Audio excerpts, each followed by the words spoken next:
フォーミュラドリフトジャパン。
横浜。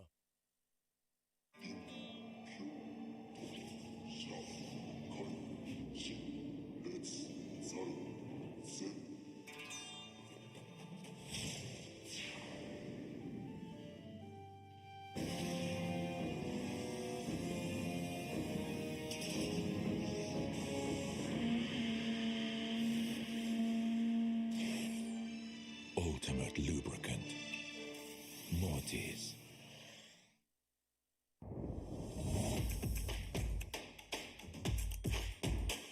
The brightness. Called brilliant.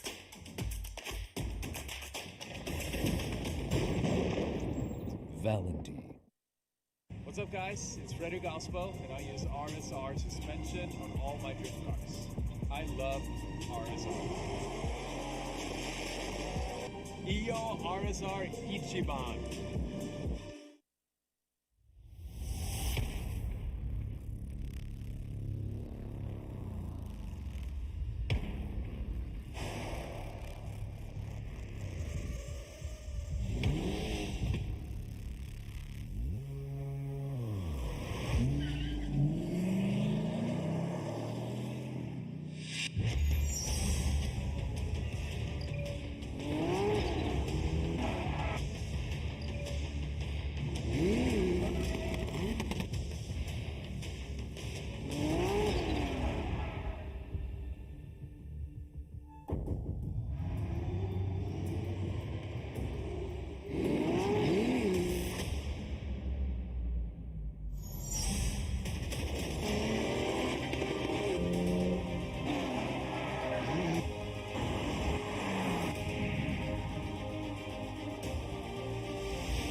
Ladies and gentlemen, 皆様ようこそ。Welcome to the 2022 Yokohama Tire presents Formula Drift Japan FDJ2 Round 4奥吹モーターパークジムカーナコース2022年横浜タイヤプレゼンツフォーミュラードリフトジャパン FDJ2 ラウンド4ここ奥吹モーターパークジムカーナコースからお届けいたします。まずはですね単走予選をお届けしてまいりたいと思いますが We're going to start off with the qualify here to see who's going to make it into the top 16 for tomorrow. この奥吹雪の天候は、曇りなんですが気温もそこそこ、すごい暑いわけでもなく風があってちょっと気持ちいいかなという感じです。そして路面も乾いていまして絶好のドリフト日和ではないかと思います。 So it's a little cloudy, it's a little cool, a little bit of a breeze, so I would have to say that this is probably perfect for drifting. それでは実況席の方ですねご紹介していきたいと思います。So let me go ahead and introduce you guys who I am and who we have here. まずですね、実況私ラビー西田、そしてジャッジの一人であります。そして、隣にいるのは、実況のケニー・ハリスです。So we got Kenny Harris next to me and I'm Robbie Nishida. I'm one of the judges and also will be commentating. And right next to me are my fellow judges. This is Mr. Fukada, Judge Fukada, and also Judge Imamura here. And Fukada is our guest judge. そしてFukadaジャッジはですね、今回ゲストジャッジとして、お越しいただきました。そして、皆様おなじみの、今村洋一ジャッジも、このジャッジ3人の中の、うちの1人ということで、まあ2日間にわたり、皆さんよろしくお願いします。So it'll be us here at the judging stand for the next 2 days. So welcome and thank you for joining us. そして今回はですねエントリーなんですが、出走台数はなんと41台。There are 41 cars that are going to be battling out to the top 16. こちら、エントリーリストなんですが、これまでの FDJ2 の予選は、第1戦は山下選手、第2戦は松井選手、そして第3戦は花輪選手が、単走優勝を決めています。The past 3 events, the first one we had the driver Yamashita, second one the driver was Matsui, and the third event the driver was Hanawa, which took first place in qualifying. さあ今回はどんな予選になるのでしょうか。すごく、楽しみにしています。I'm really looking forward to how it's going to turn out here at qualified at Okuibuki. Yes, and a big thing is there's, I believe, 7 new competitors out. First time out, here they are for round 4. So we're going to see how they're going to develop themselves into Formula Drift Japan FDJ2 style of competition. そうですね、今ケニーが言った通りですね、7台ほど、FDJ2 初参戦の、ドライバーもいらっしゃるということで、このね、ジャッジのスタイルとかですね、このコースのレイアウト、そういうのを一番攻略して、予選を突破して、明日決勝に進んでいくドライバーは誰なのか、すごく見ものだと思います。さあこちら、スタートゲートもそうなんですが、このFDJ2 なんですが、横浜タイヤのワンメイクで今回も大会が行われます。So this is a spec series. The FDJ2 is a spec series of the Yokohama Tire, and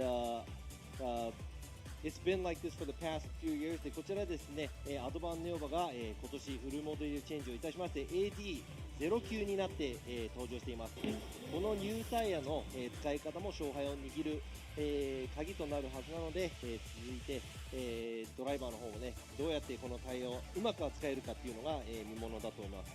Yes, and it's a this is a brand new tire. Yokohama Advan came up with a new series. It's the 8009.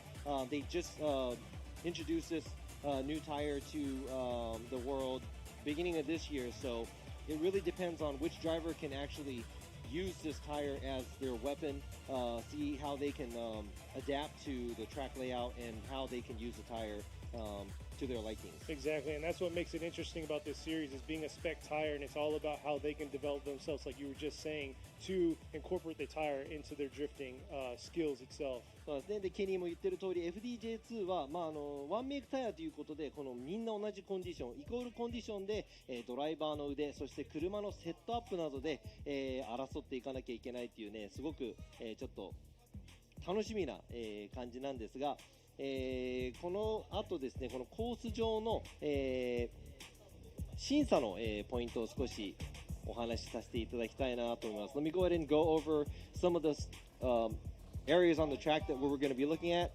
まずですね、こちら、グランスの奥吹きのコースなんですが、スタートラインがあります。そこでちょっと短めなストレートなんですが、このアウトゾーン1、ちょっと長めに取ってまして、アウトゾーン2までずっとアウト、スムーズに角度をつけながら走っていかなきゃいけない、コースです。そしてアウトゾーン1から2の、最後の方までですね、R がずっと、均一ということで、すごく走りやすいけど奥が深いような、コースなんじゃないかなと思います。そしてアウトゾーン3ですね、右側通りまして、そのすぐ後に、減速というかいっぱい角度をつけながらその振り返しの反動を利用してアウトゾーン4、フィニッシュライン手前のアウトゾーン4、うまくアウトを通っていかなきゃいけないようなコースレイアウトです。アウトゾーンの方なんですが、この箱が見えますが、箱に入っているだけではなく、その箱の外側にできる限り、車のリアバンパーの一番、外側を、一番近くに、近くで、通過しなきゃいけない部分、そしてタイヤが、それ以上コースの外まで、行かないように、抑えておけば、各ゾーンでも、ラインの得点は伸びていくと思います。そしてもちろん、コース上ずっといつも最大の角度で走っていくというのが、ベストだと思います。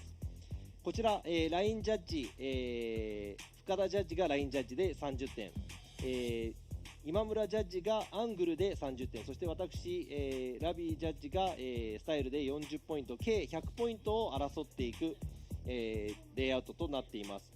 Now, just as the other FD events, we have 4 outside zones. We have 1 and 2 on the right side after you initiate. Very short straightaway, but it's really tricky because you have to make sure that you're throwing enough angle going through outside zone 1 and 2.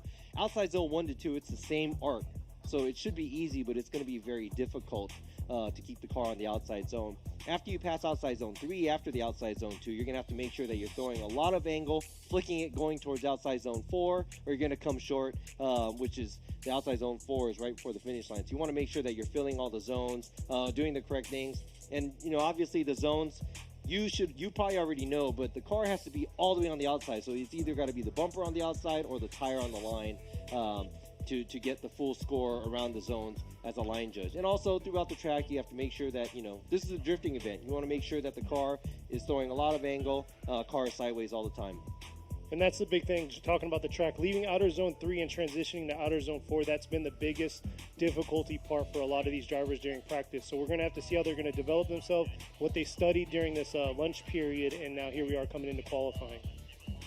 なのでね、今単走が、2本ありまして、一番いい方の点数が反映されます。そしてベスト16にも、その41台中16台が進んでいきますが、シリーズポイントにも変わりますし、3位決定戦がなく、単走での上位が、3位か4位かになる、鍵となるので、もちろん、予選からもトップを狙っていきたいと思っているドライバーがほとんどだと思います。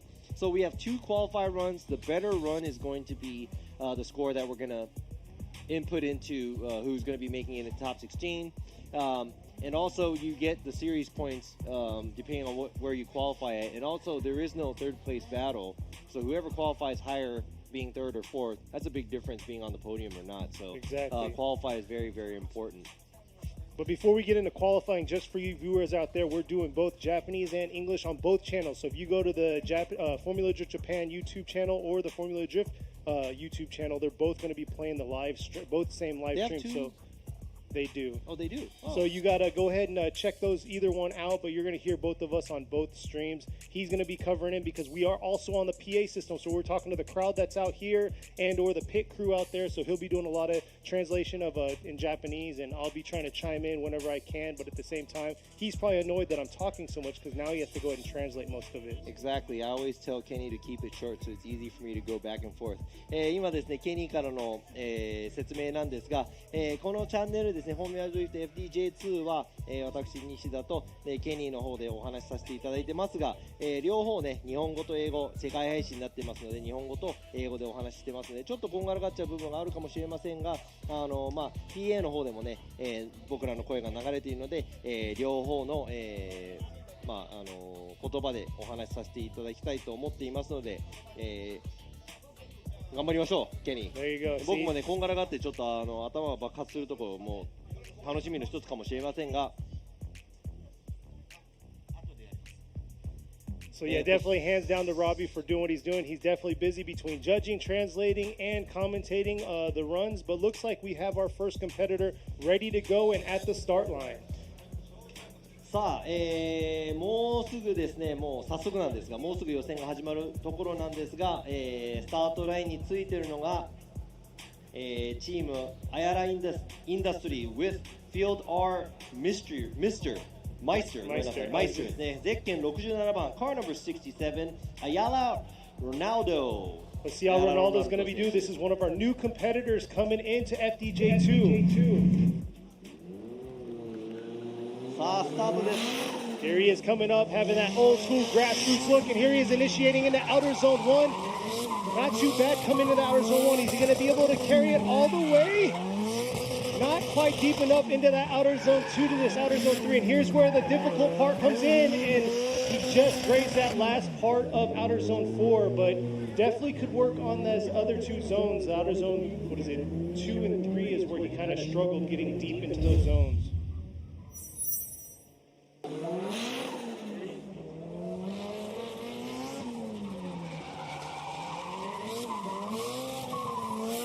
Nice job right there in outer zone 1, but like Robbie was saying, it's a short entry or approach to that outer zone 1, so definitely they're trying to rip through gears and get where they need to be to be in the right gearing for those zones. So we'll see here what the judges are scoring. Right there, you can see the scenery in the background. Beautiful weather today. I love overcast. I mean, especially since we don't got to deal with the heat, so definitely love this weather. さあ、今の走行なんですが、自分が、There you go, 54 for his first qualified run. 自分がですね、スタイルのジャッジを務めていますが、ちょっとやっぱり1コーナーアウトゾーンに行くところもですね、元気がない感じですぐにアクセル、踏んでられない、そしてアウトゾーン1から2に行くところもちょっとふらつき、3から4に行くところもですね、シャープにやっぱりできる限りアクセルすぐに踏み直したり、できる限りその車のふらつきをなくすっていうのが、鍵となるので、1本目は、54ポイントということで、54 for his first run。さあ、続いてのドライバー、ゼッケン773、car number 773, Nanami Tsukamoto from FDJ2.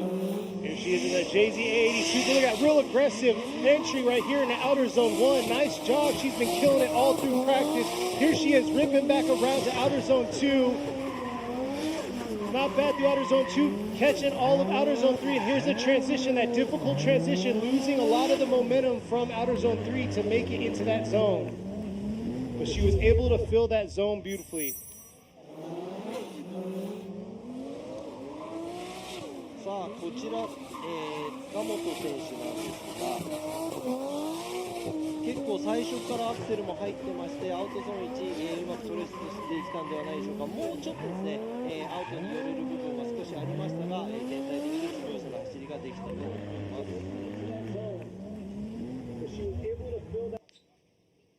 Yeah, right after that outer zone 4, it creeps up quick for that finish, and that's where they got to kind of settle themselves out of their I was drift. just saying that was a very smooth run. I'm not going to say it was like the most impressive run, but she was able to get back on throttle fairly soon enough, was able to flick the vehicle, and there you go. This one motion, didn't have to adjust. Look at this, very smooth, fills outside zone 1.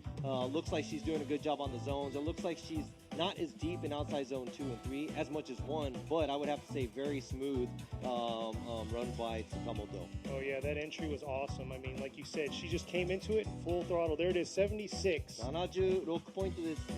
1本目としては上々ではないでしょうか。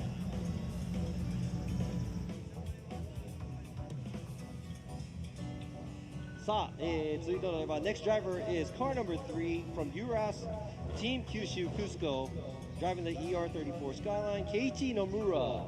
Nomura Keiichi 選手、1本目です。Nomura's been doing a good job during practice. Let's see how he's going to come out here for qualify. Here's the first qualify run. Nice initiation in the outer zone 1.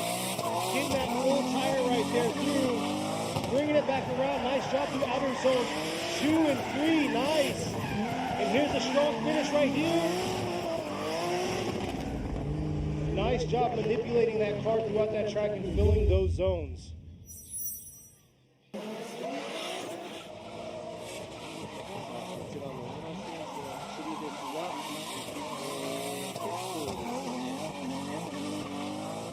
いところ定まっている感じなんですが、ちょっとアウトゾーン2から3行くところ、ちょっともったいない、気がしますが、あとは結構、全体的にいい感じの走りかなと思います。 Here we go. We got the drone footage. Yeah, Best so view in the he house. does a good job through outside zone 1, but it looks like he's hurrying a little bit too much going to outside zone 2, and he doesn't kick enough angle there, right there. Oh, made a little correction right there. Yeah, so he almost went off course from outside zone 2. He did have to make that adjustment, but other than that, I think very committed. Not as fluid as what we just saw from Sakamoto, but Noruro's a little bit more committed, but a little less. Bam, 85. Yeah, 85. Nice job for a first run right there. Definitely leaves, I mean, a lot of putting it back out there on a second run. さあ、ただいまの野村選手のスコアが85点ということで、1本目では上々なスコアかなと思います。さあ、次のドライバーです。Next driver is car number 56, Shigenobu Koga from Gun Sports Team 九州。ガンスポーツチーム九州の古賀重信選手、1本目です。Looks like he's ready to go. Got the green light. Got some sick looking livery on. Coming into this approach to outer zone 1. Definitely a different approach there. Not as aggressive, but look at that. Filling the zone. Coming all the way around. Filling outer zone 3 there. Let's see how this transition is going to go. Real early on the transition. And fill the zone right there. Almost struggled leaving that outer zone 3 and transitioning through that outer zone 4, but was real early on that flick. さあ、スタイルジャッジとしての見方なんですが、選手、ここをなかなかの口やったので、この後ですね、アウトゾーン2から3にちょっとこの、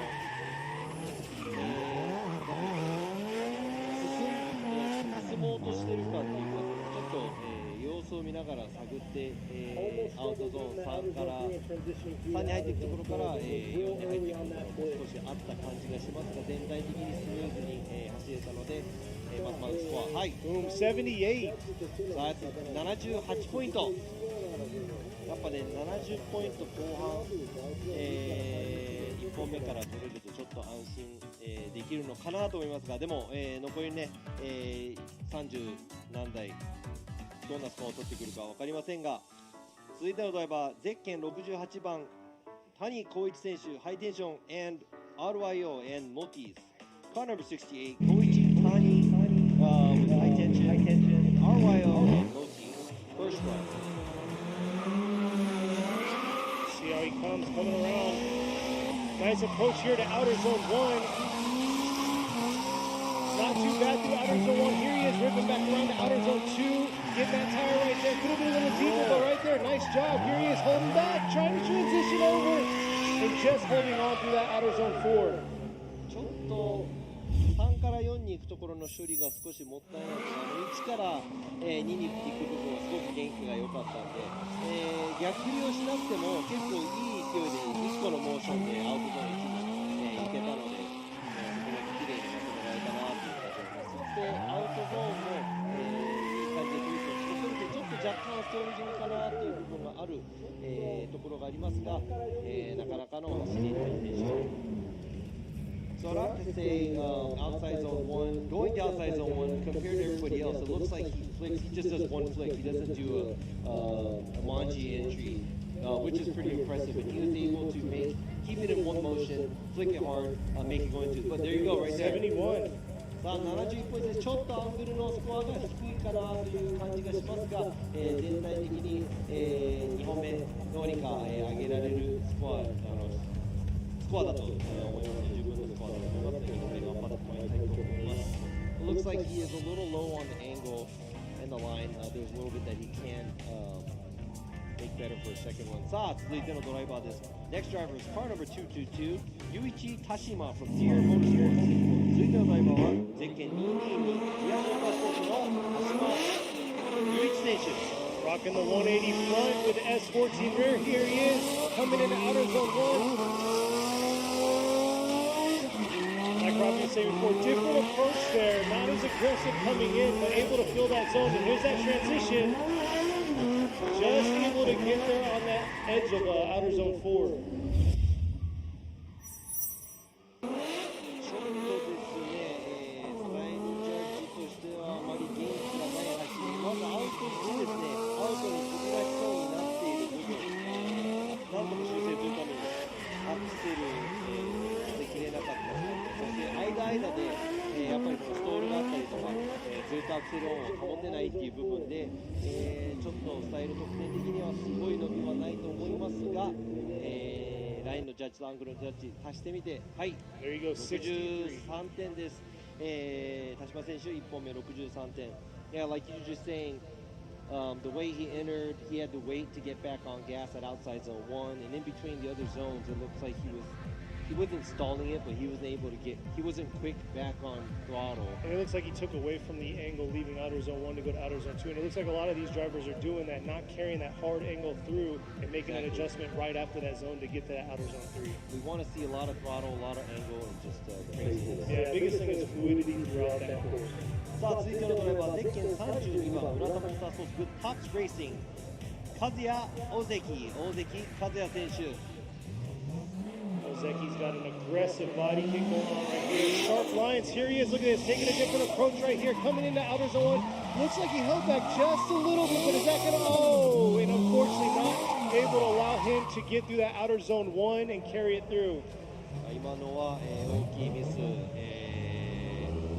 大関選手振り出しでちょっと振り切れなかった部分があって、車戻ってしまいましたね。And it's like a huge correction. And you say it every single time. When you approach, if you have a bad line from the jump, it's going to throw you off the rest of the course. And you can see how he kind of came in his entry and he kind of held back and didn't commit to it. He hesitated, then the car rotated. So that's not a good example for any of the drivers. Hopefully he can come back stronger for the second run. 大関選手ね、2本目、頑張って走ってもらいたいと思いますが、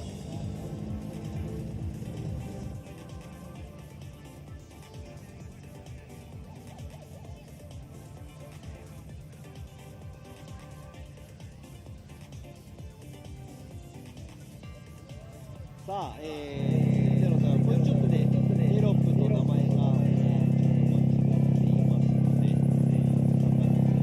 はありません。次のドライバーは、ゼッケン22番、星敦樹選手、リードレーシング。So the next driver is not. Yeah, there you go. This is the right driver. Car number 22, Atsuki Hoshi. He's from Lead Racing driving the FD. さあ、FD に乗る星選手、1本目です。Let's see how he's going to do it. I believe you talked to him one of the other rounds. I talked to him. Yeah, pretty much. You really do talk to him. So let's see how he's going to do here. And he was talking about how he's ready to compete.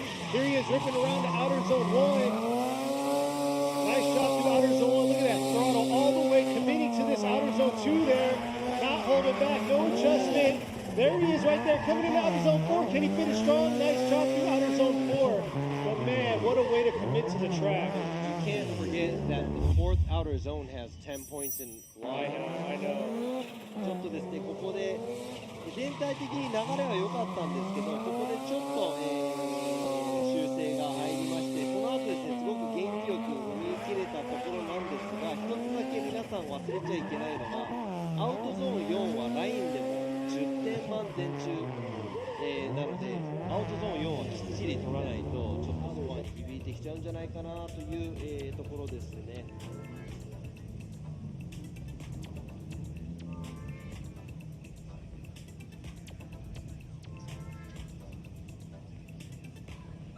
さあ、yeah, so outside zone 4 has 10 points. You gotta make sure that you clear that. Like, if you clear it, There you go, 69. さあ今のちょっと、ラインで、星選手やはり最後のゾーンちょっと取りきれなかったというところでちょっとラインの得点低かったかなという感じですが2本目、頑張ってもらいたいと思います。We are looking for the next time. 続いてのドライバーカーナンバー551岩崎沙織選手 from Team Saudi with Glow. Car number 551 Saudi Kawasaki. You know that.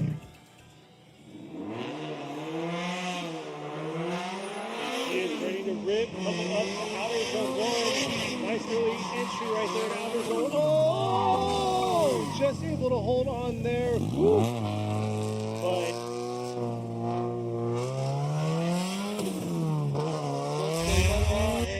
念ながら岩崎選手大戻りということで1、アウトゾーンですね、過ぎたあたりコースアウトしてしまうと、これでちょっとアクセル入れるのが遅かったのが前がちょっと帰ってきて、コースアウトの方にしてしまった形になります。まあ2本目がまだあるんで、頑張ってもらいたいと思います。Better luck for her for the second run.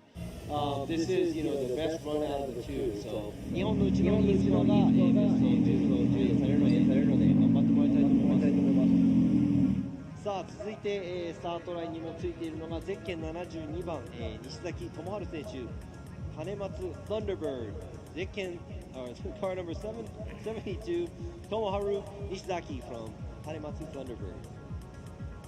We've talked about him before. He's had this car from pretty much day one. He's owned it for a very long なんか time. もうこの車両新車当時ぐらいからずっと乗ってるらしいんで So let's see how he's going to do here. New track. See if he can rip through. And there he is early on, taking on outer zone 1. Beautiful drop to outer zone 1. Looks like he's dipping a tire right there. All the way around, carrying it through. Let's see how he is on outer zone 4. Filling it early on right there through outer zone 4. Not too bad at all right there. Yeah, line-wise, it looked like he was all the way on the outside. ラインの方なんですが、結構外の方がずっと行ってる感じがしますが、こちら、ここでですね、少しやっぱりアングルの部分でもそうなんですけど、やっぱり車両があまりにも外に行かないように、角度をつけきってない状態がゾーン1から2の方にちょっと行ってるので、ね、ちょっと抑えたような感じで、通っていきましたが、全体的にはスムーズでまずまずの走りではないかと思います。Overall was pretty smooth, but like Robbie was saying, the angle part is where he could probably adjust himself to get a little bit more angle. So what happens is when you're going off, and it looks like 78ポイントです。西崎選手のスコア78ポイントです。When you're going out and the car looks, it feels like it's about to go off course. A lot of people can't just get back on gas to throw the angle because it'll cause right through your tires to go off course. さあ続いてのドライバーです。カーナンバー570宮坂雄一選手、Artist and Motis デクノバ Car number 570雄一宮坂。See how this. さあ宮坂選手の1本目。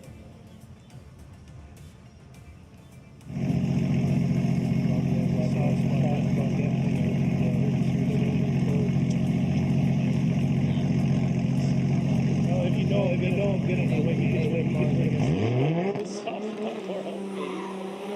This is like Logan Supra. There he is right here, coming around. Oh, dipping two tires, just holding on right there, but straightening up right there. Looks like leaving outer zone 2, coming up to outer zone, or outer zone 1, coming up to outer zone 2. So not the one that. ちょっと今のは、コースアウトをしながらですね、三輪コースアウトではないんですが、その後のほぼ大戻りの部分、両方足していくと、やはり先行として追走ができないような、天候がしているので、今回残念ながら宮坂選手の1本がちょっと、レースが入らないかもしれない。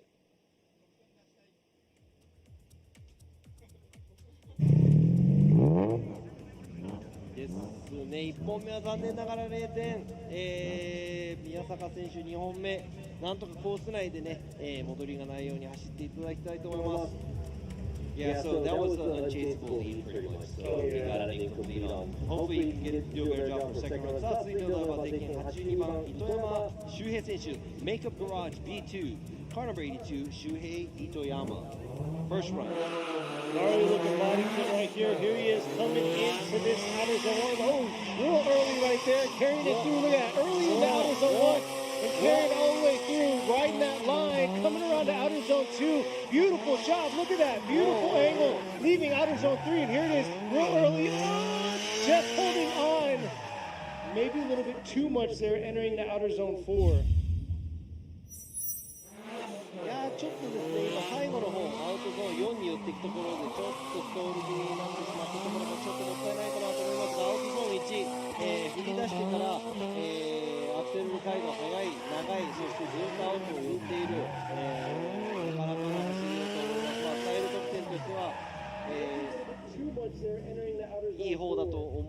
が、全体得点合わせたら何ポイントになるか。I must say, beautiful job though, riding the line, had nice angle, especially approaching that outer zone 3, and then early on, hard flick to enter that full zone of outer zone. There you go, 79, there you go. さあ、79点、やっぱりですね、70点台、後半っていうのはね、ちょっと必要になってくるかなと思います。やっぱりね、エキサイティングなドライビングを見ると、やっぱりね、分かりやすい、いい走りだったのかなと思います。79点です。さあ、続いてのドライバー、next driver。Car number 76, Masashi Hotta, Hotta Masashi 選手、LSK.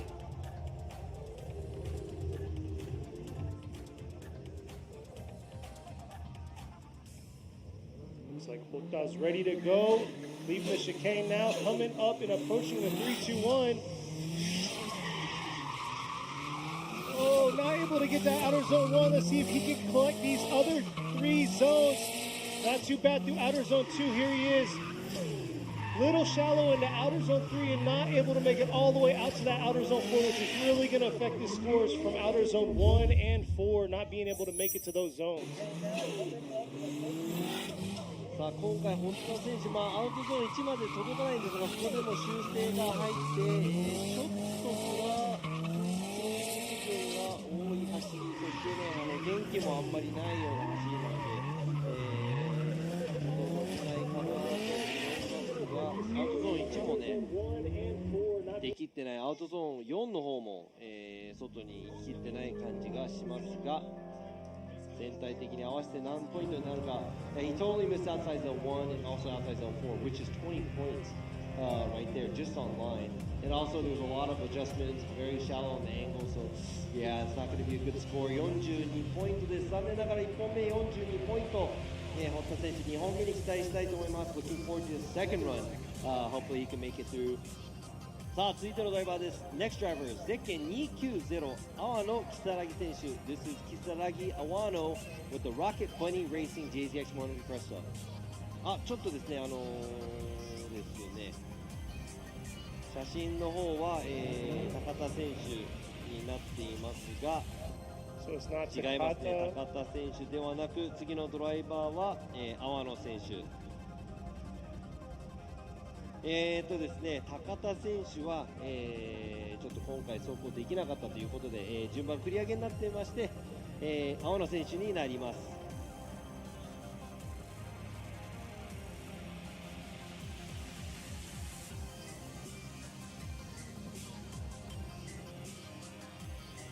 So let's see how she's going to do on her first qualify run.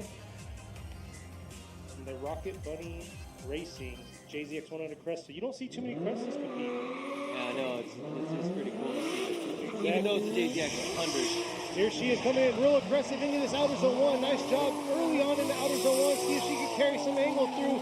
There you go right there. Coming into outer zone 2. Keeping that momentum through right here. Doing the transition into outer zone 4. Not too bad right there. Finishing strong and through outer zone 4.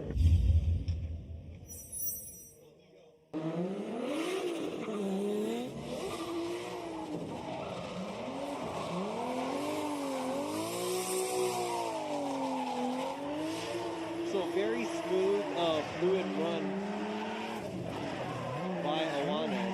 Like right here too, I like the way everything was just very smooth. I'm not going to say it was the most committed run, but I would have to say fluidity-wise, very good job by Awano.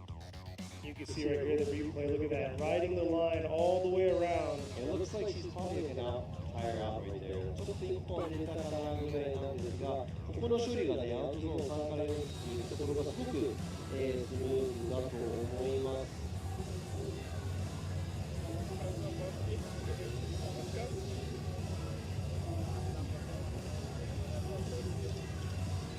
We'll see what the judges have to say. For those of you viewing, this is a new track setup for us. This is the first time debuting this track here for the FDJ2 series.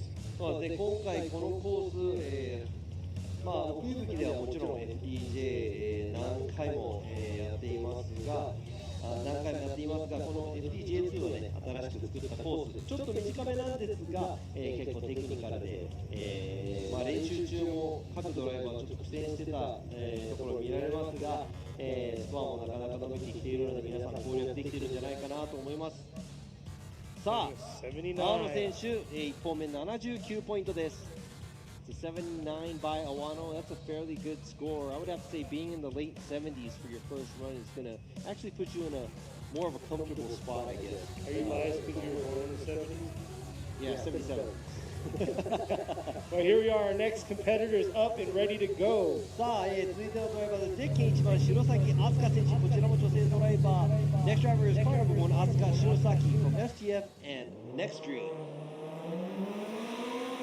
Here she is coming out of the chicane, coming through with her S15 front 180 SX, ripping around to outer zone 1, deep into that zone. Looks like she tipped a tire too. It looks like she's riding the line with about 2 tires right on that line. But committing to it, see this flick back through outer zone 4. And just stalling right there a little bit through outer zone 4, or leaving outer zone 4.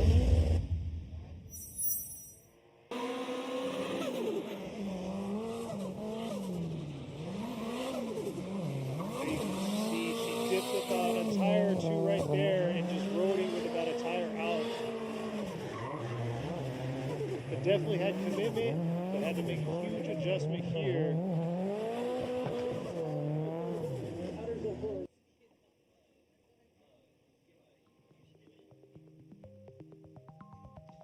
今の走行なんですが、よく見ていかなきゃいけない部分は1から2本のタイヤずっとちょっとコースアウトしている状態。白崎選手、そしてアウトゾーン3から4に行くところもここはいいんですが、ここでですね、微妙にフィニッシュライン直前でまっすぐ気味になっているという部分が目につきます。もうちょっと元気よくフィニッシュライン越えていただきたい。そしてコース内にできる限り車を置いてもらいたいというところです。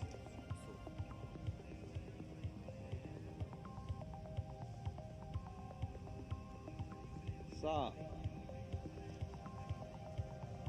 う一回リプレイをご覧になっていますが、そこで、ね、1アウトの方でもちょっとふらついて、コース内に車を収めているのが困難そう、に走っていますが、ここですね、ちょっともうちょっと早くアクセルを入れて角度がついた状態で、やっぱり、ラインアングルも全体的にスコアが伸びなかった56ポイント、白崎選手。Yeah, line and angle was definitely affected there. 56 for her first qualified run. 2本目に白崎選手期待したいと思いますが、Next driver up, car number 66, 龍馬岡田龍馬選手、ゼッケン66番 K's Racing。2本目です。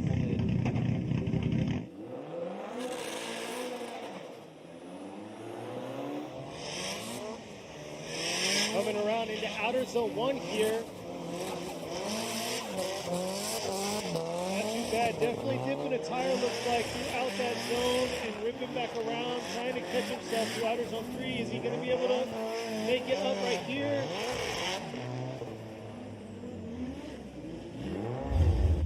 このコースなんですが、やっぱり1のアウトに行くところで、やっぱりアウトゾーンに車を流した状態でアクセルを踏むのが、やっぱりフルスロットルにしていく場所がですね、遅れれば遅れるほど車がアウトに流されていく、早めにアクセルを踏まないと車がちゃんと展開して回っていかないようなレイアウトになっているので、ちょっと岡田選手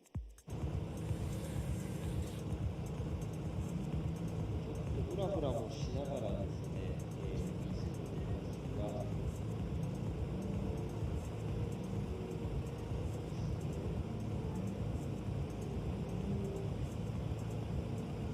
Yeah, pretty much all of outer zone 1 and halfway through going to outer zone 2 looks like he was about a tire off. But after that, he was able to collect himself. Outer zones 2, 3, and 4 was able to get to those zones. There you go, 61 for his first qualified run. Yeah, not as committed as he's supposed to be going to outside zone 1. やっぱりアウトゾーン1に向かっていく部分でコミットメントという部分をやりたいような走り、横に向けてすぐアクセルを入れて自分が行きたいところに車を持っていけるような走りを、もうちょっと心がけていただきたいと思いますが、続いてのドライバーゼッケン728和田智樹選手。Next driver, car number 758, Tomoki Wada from Kaname with Aitai.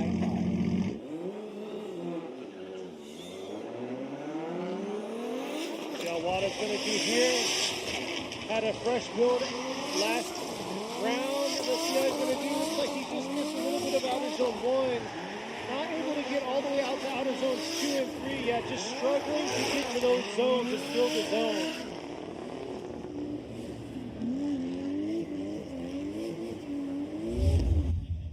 ちょっとやっぱり同じですね、アウトゾーン1に行く部分で、やはり、様子を見ながらっていうね、走りっていう力が全体的にそのコミットメントに、元気に続けながらずっと走っていく部分はちょっと欠けていたかなと思いますが、アウトゾーンの方もあんまり寄り切れていない状態、そしてこちら、FDJ のドライバーのYukio Fausto 選手です。Yukio Fausto, one of the drivers from Formula Drift Japan. He has a nice mohawk there, nice hairstyle. Oh, ooh. 41. 今のはラインのスコアがもう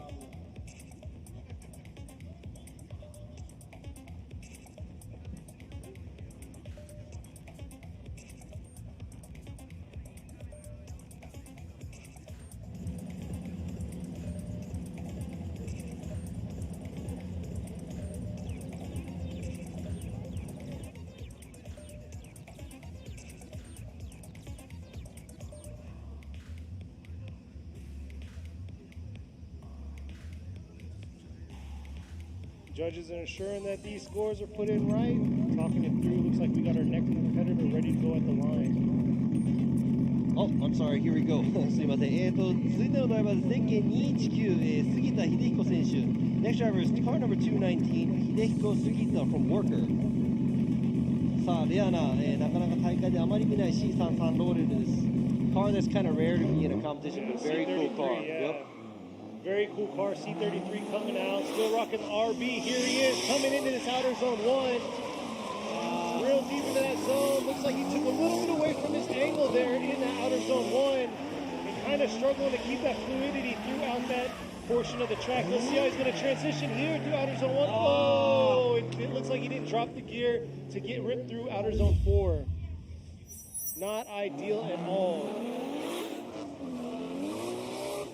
いや今のはちょっともったいないというか、ちょっとコースもね出てて、アングルの方も少なかった感じですが、車を横にドリフトしきれなかった分、そしてアウトゾーン4、出ていくときですね、出口のところでですね、まっすぐになってしまったので。So you had to cross the finish line going straight, so that's going to be an incomplete. 今のは、フィニッシュラインを越えるところですね、まっすぐに出ていってしまったので、ここはそうですね、0点という形で残念ですが、杉田選手2本目に期待したいと思います。Good luck for Sugita for his second run. There are 2 runs for the qualify, so the better score goes towards their top 16 qualifying. So that's the biggest thing. We have 41 drivers, so we're dwindling it down to 16 of the top ones. So we'll see how he's going to do on his next run. But next up at the line. さあ続いてのドライバーです。ゼッケン767ラーマン・ラセル選手、ラーマン・ラセル from RS 渡辺ガレドリ with Buy Now Japan. Said it before, these big old 18 Watanabes. There he is, look at that. Coming in hot right there in the outer zone 1. Oh! Not able to hold on to there. All 4 tires out. You can see how he's coming out for a show for y'all fans. Checking him out. And here he is, finishing off strong. But just able to hold on right there. さあもう今の走行はもうね、ラーマン選手、このコースがラーマン選手、まあ、小さすぎたかなっていう感じです。Looks like the track was just a little too small for Yeah, he was coming in hot. He thought it was Sugo all over again right there. エントリーがちょっとすごっぽいエントリーで入ってったんじゃないかと、いうコメントがありますが、今回は残念ながら0点ということになります。That's an incomplete. Hopefully he can make it back with a better run for his second run. さあラーマン選手2本目、頑張ってもらいたいと思います。さあスタートラインについている、ドライバーゼッケン29番、山川貴信選手。Next driver up is car number 29, Takanobu Yamakawa from LB Racing Jr. with Yakiniku Momozo with Midwest Motorsports with MJC. A lot going on there. Here he is. Got that Liberty Walk kit. Let's see how he's going to represent. Looking into outer zone 1. Throwing that smoke right there. Rocking the 2J under the hood before he had an SR at round 1. But look at this right here. Performing like that. Body kit he has on there. And throwing down. ちょっと最後のアウト4のところでは溜めすぎたかなという部分があります。さあリプレイをご覧ください。ちゃんと角度をつけ切って走っています。スタイルの方としては、すごくいいんですが、ラインの方、アウトゾーン1ちょっと切れなかったのかなという部分。こちらのストールがちょっと残念な、感じがしますが、コミットメントも、なかなかあるということで、スタイルの方はちょっと、得点伸びる形になりますが、ラインの方とかで減点が入るのかなと思います。Yeah, it looks like as the style judge, I think that was very stylish. He did stall at the last outside zone 4, which is going to hurt him on the score a little bit. But what's going to hurt him more is the outside zone 1, where he wasn't able to make it all the way out. There you go, 67 for his first qualify run. さあ1本目67ポイントです。少し修正したらドーンとスコアが上がる、可能性があるので、2本目頑張ってもらいたいと思います。So a little bit of an adjustment should bump up the score more for the second run, but let's go ahead and go to the next driver. 続いてのドライバー、ゼッケン119、谷川博和選手。Next driver is car number 119, 博和谷川 from team Growing Up. He's coming through the chicane here. Let's see how he is. Oh, nice aggressive approach. Can he hold it through into outer zone 1? Looks like he took a little bit away of his angle right there. Here he is coming through outer zone 2 to outer zone 3. Not bad, and here's the transition that a lot have been struggling on. Oh! He was just trying to hang on right there to the end.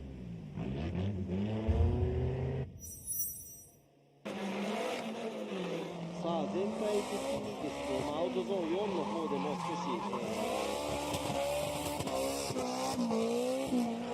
ょっと溜める部分がありましたが、なんかもうデブに当たりそうな感じがして、全体的にもいっぱいいっぱいの状態で走っているような感じがしますが、こちらドローンの映像です。Here you go, the drone view. It doesn't look like he has a lot.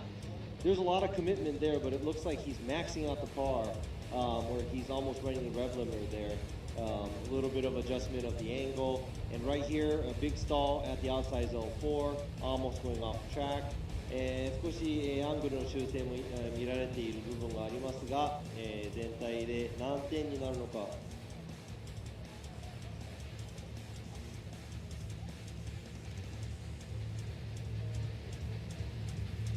72 for his first qualify run. さあ1本目のスコア72ポイントです。なかなかの得点だと思います、谷川選手。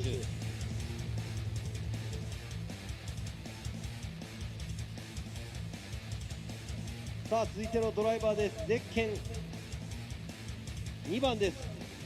まあ名前、出てるのが違います。MC Racing ラバー博士。This is Dr. Rubber, car number 2. See how he's going to do here. Dr. Rubber coming in. Look at that, real aggressive coming to outer zone 1 there. Just holding on right there. Oh, but straightening up right there, leaving outer zone 1. And like many of y'all saying online right now, this right here is going to be a danger zone when it comes to tandem time, because that transition, some lead runs are going to be solid, but those that aren't with a hard chase are going to be very interesting on how these cars are going to perform. いや今のはちょっとコースアウトしそうになったところから入ってきて、ちょっと大戻り、こちらになって、しかもですね、この後アウトゾーン3を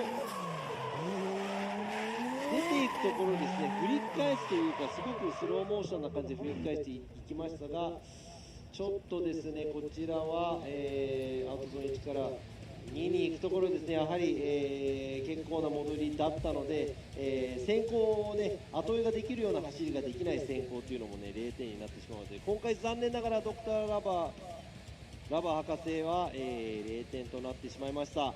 Dr. Over just got a 0.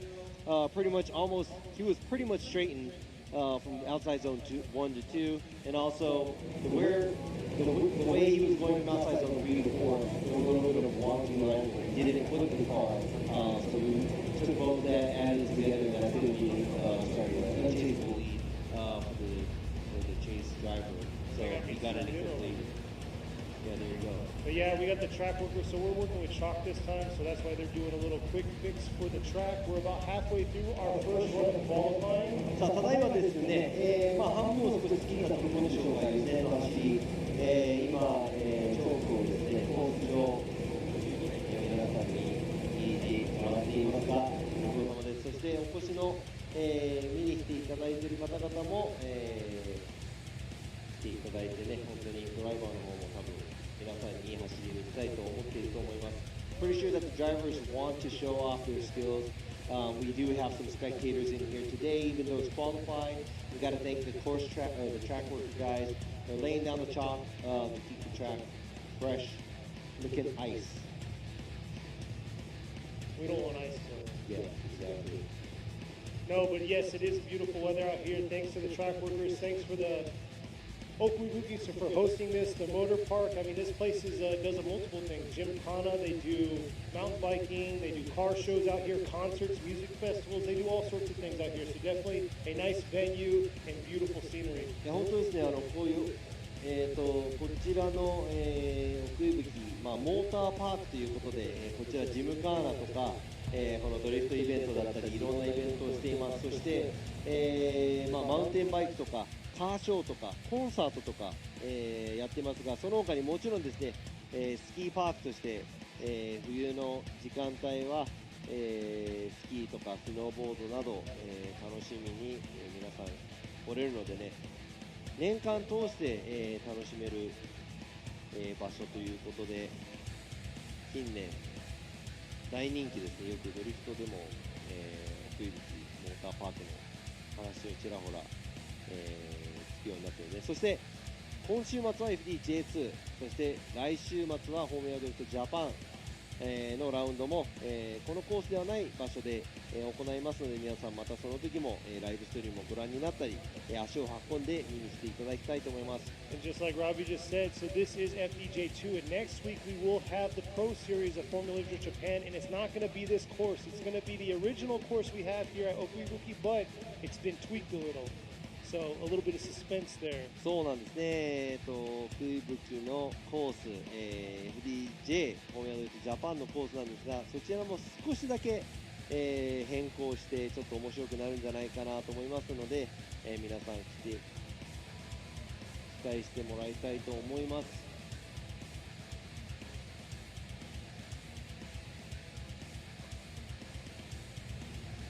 So it's like the crew is wrapping up the minor fixes. So こ we ちら have で横浜の、バナーがありますが、もちろんね、スペックタイヤシリーズ、ワンメイクシリーズということで、This is the Yokohama Tire Spec Series FDJ2. Everybody's on the Yokohama Advan 8009. 全選手、横浜タイヤのアドバン8009相手のですね、競技ということで、すべてイーブン、みんな同じ。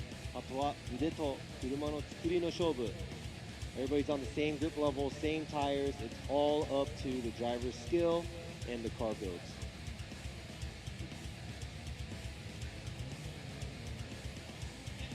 さあ、ただいまですね、上空から見てちょっとミスが出てきているみたいなんですが、こちらバーンアウトボックスですね、選手の方が、スタートする前にタイヤを温められる場所、でいつも設けていますが、スタート地点から程よく、近い場所にあります。Here's a burnout box. Here at Okuibuki, it looks like there's a little bit of water leaking from the corner because it's on the side of the mountain. But this box is used so that the drivers are able to warm up their tires before they make it to the start line, so they are ready to rock right here at the start. さあ、今ですね、バーナードボックス、タイヤを温めてから、スタート地点に今、来ました。鉄拳81番、高橋純一選手。Nice looking vehicle, driven by car number 81, Junichi Takahashi from Beikolo with Riseworks Army Tricks. Rocking them Watanabes, very aggressive look. Let's see how he's going to perform. Got a little wild during practice, so see how he's going to come up and approach outer zone 1. Look at that, a little wild right there, coming in hard. Can he hold that all the way through? Nice job through outer zone 2, and then here he is through outer zone 3. Just holding on there to make it through outer zone 4 with a nice hard flick at the end. じゃあ今のはスタイル得点的には、スタイルジャッジ的にはなかなかのいい走り、スムーズ、振り返しもスムーズ、行きたいところにちゃんと行ってる、ちょっとですね、ちょっとだけアウトゾーン1で修正が入りましたが、ここも全部スムーズ、ここのつなげもですね、ストールもほど大きくなく、通っていけたんじゃないかなと思います。あとはもうラインとアングルのジャッジのスコアを足した状態でどうなるか。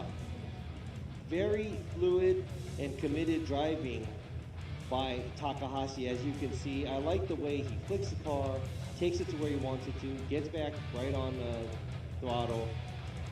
Slight stall, but it looks like everybody goes through that at outside zone 4, but he doesn't do it as hard. But here you go, Junichi Takahashi. Takahashi Junichi 選手、78ポイントです。Yeah, you're right, 78, not bad at all. And like you were saying, he didn't play with his throttle from outer zones 1 to 2 to 3 like a lot of these other drivers have been. He just kind of laid to it and pressed on. But next up at the line. さあ続いてのドライバーなんですが、今ねテロップ出ている、ドライバーではなく、ゼッケン78番、池本和真選手。The driver up is next up is car number 78, Kazuma Ikemoto from Progress. He is in this white and blue S14. この青と白の1音での参戦。さあ池本選手の1本目です。First run of Ikemoto. Ikemoto coming up, look at that. Just dipping 2 tires and holding on right there. Able to hold on, coming into outer zone 2. But man, what a crazy entry by Ikemoto coming in to outer zone 4 there. Oh.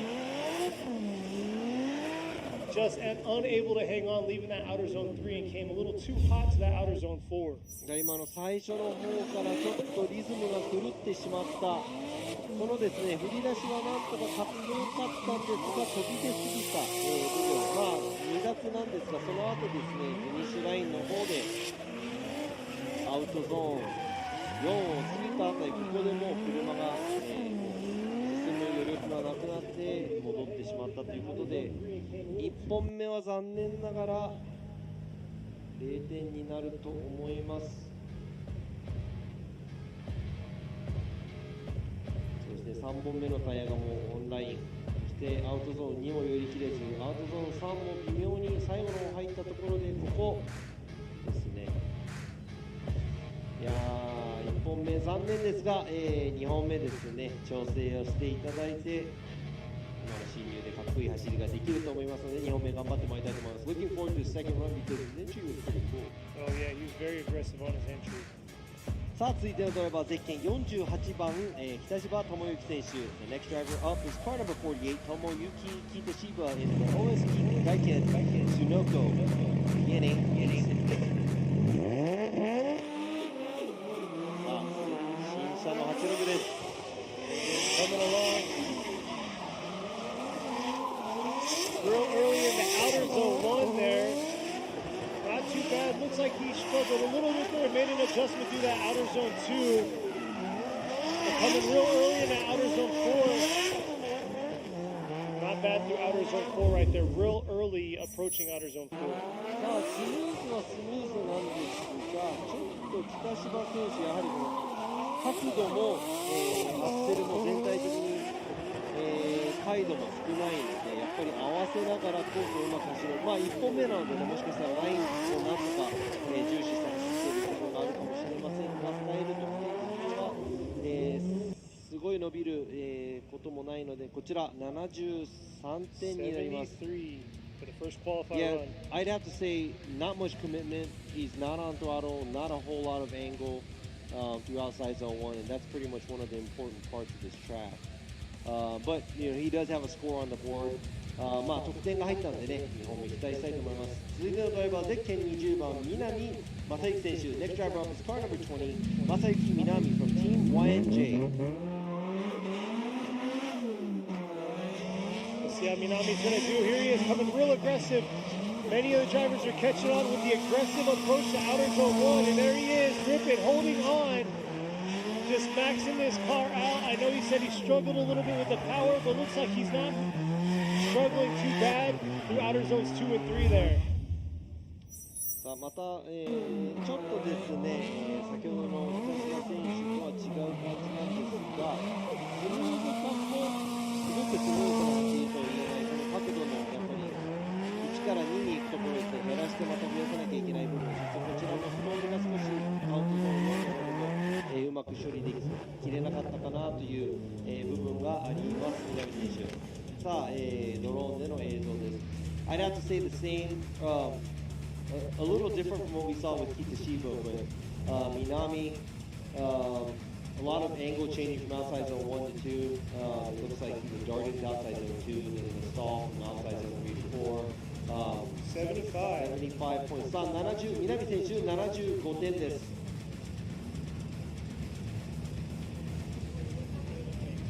Yeah, the outer zone 4 transition, we said it early on, it's definitely going to be an issue. And looks like a lot of these drivers are starting to get it and understand it, but let's see how this next driver is going to go. さあ、続いてのドライバー、ゼッケン11番、サム・ルーカ選手。Next driver up is Sam Lucas. It's Salmon. Salmon with Gamer Subs. Driving the Pink S15. All these online viewers were asking when he's going. Here he is. He's going for his first qualify run. Oh, something's going on. What's going on? Yeah, we over-anticipated, but he's sitting at the line and looks like he's ready to go. Just okay, I'm sorry. They're just waiting for the drone to get ready, but sorry about that. Let me go ahead and start all over again. There you go. So everybody, they see, hey, you know what? They wanted to kind of build the suspense from Salmon going, but here you go. Salmon, さあ、サミット選手。But overall, Salmon's been doing a phenomenal job for practice, and he definitely had a good spirit coming in, saying he loves the track layout looks fun. So we'll see how fun he's going to make it. そうですね。まあサミット選手、サム・ルーカ選手、練習の途中からなんなら前回のスコーラで4位になったのですごくいいテンションでラウンドに入ったかなという。Being fourth from the last event, coming into this event, like I said, he has really good spirit. Looks like he's very comfortable with the car. まあ車もね乗り慣れてきてちょっと、まあ乗り心地が良くなってきてるのかなという感じがしますが、こちらこの、フゴーとはまた違ったペースの、コースでどんな走りをするか。Let's see what kind of run he can make because it's very different from how Sugo was. Definitely a smaller and tighter course. It looks like here he is coming in hot. Look at that, ripping hard into outer zone 1, controlling that car, coming into outer zone 1 right there. Beautiful job. Ripping around this outer zone 2. Look at that smoke cloud. He is tracing into outer zone 3. Oh, he just couldn't hold on right there through outer zone 4. Definitely the trickiest part on the track. でも、まあ今までの選手とやっぱりそのパワー差とかいろいろあるかもしれませんが、こういうエキサイティングなドライビングっていうのはね、今アウトゾーン4で、回らなかったら、まあまあいい得点になったんじゃないかなと思いますが、1本目残念ながらサム・ルーカス選手ここで、0点となってました。That's an incomplete by Salmon, but I'd have to say out of all the cars, I'm pretty sure there's difference in power and all this stuff, but it looked really, really exciting. He flicked the car. Good enough angle going through outside zone 1, on throttle most of the time. So looking forward to his second run. Yeah, he was very committed from entry to outer zone 1 all the way around to that outer zone 3, and then unfortunately right there through outer zone 4, he just wasn't able to hang on. さあ続いてのドライバー、ゼッケン16番渡辺浩太選手。Next driver up is car number 16, Kota Watanabe from Red Ace and Props. さあ渡辺選手どんな走りを見せてくれるか。On his first qualify run.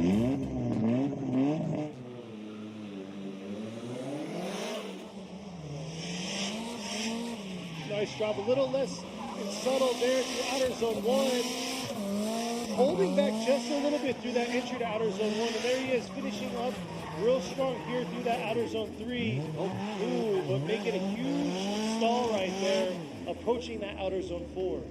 全体的にすごく、スムーズだったんですが、やはりアウトゾーン3から4に行くところのちょっと、つなぎが雑だった、感じがします。渡辺選手ですが、でもね、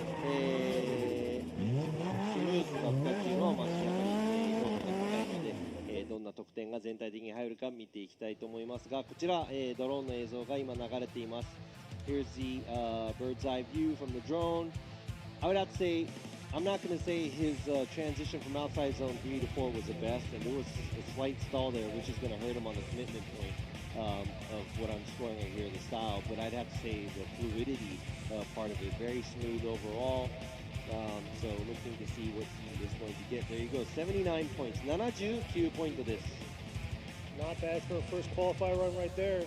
A lot of 70s though, so not sure what the so breaking the point late is. 70s is very popular. 今ですね、いろいろな選手が走っている中で70点台後半というのが、すごくポピュラーな得点なのかなと、思いますが、やっぱりね、どうせ走ってるんだったらみんな70点台では80点台、90点台入れていきたいと思いますので、ドライバーの皆さんに頑張ってもらいたいと思いますが、続いてのドライバー、ゼッケン168ミノア・マサヨ選手、Next driver up is car number 168、マサヨ・ミノア from Heyman。さあ、女性ドライバーのミノア選手、ファミリーのお母さんということで、The mother of the drift family、マサヨ first run。Here she is coming. Coming into outer zone 1, beautiful drop to outer zone 1. Trying to hold that angle all the way through to outer zone 2, and man, she is carrying some momentum here through outer zone 3. Not bad on the transition there, a lot more aggressive than a lot of these drivers have been doing through that outer zone 4. さあ、通る場所を重視して走っているのでしょう。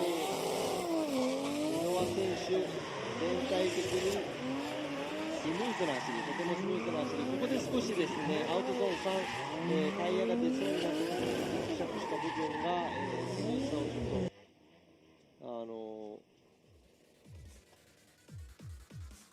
と、崩しましたが、どんな得点になるのか。Very smooth overall, but where she approached the outside zone 3, that kind of was an abrupt area. 77. Where it messed up the smoothness, and I'm not going to say that the commitment was fully there either, but overall, there you go, it's 77. さあ、箕輪選手、77ポイントです。I just like how she carried a lot more momentum through outer zone 4, where a lot of people were struggling, or a lot of drivers were struggling on carrying that momentum from outer zone 3 to 4. そうですね、 Hers was 3か good ら、transition. 箕輪選手の3から4がですね、アウトゾーン3から4に行く、姿勢が結構スムーズな、部分がありましたが、もうちょっと、深いアングルで走れたらという部分がありますが、77ポイント、70点台後半ということで、ちょっと70点台後半の選手が結構いっぱいいるのかなと思います。さあ、こちらですね、続いてのドライバーなんですが、ゼッケン654北川浩二選手。That was the next driver that's going to be up, car number 654, Koji Kitagawa from Lead Racing. His two-rotor FD 2ローターの、FD ですね。最近ね、パワーアップの3ローターとか4ローターとかに作られてきますが、やっぱり、たまに2ローターもいいもんですね。I mean, hearing a two-rotor is pretty cool. This thing is loud too. I ain't going to say much here. Coming on the approach to outer zone 1.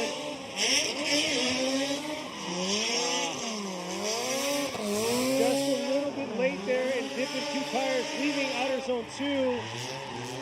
Trying to adjust himself here for outer zone 4. Not quite able to get all the way out to outer zone 4, just the last part of outer zone 4.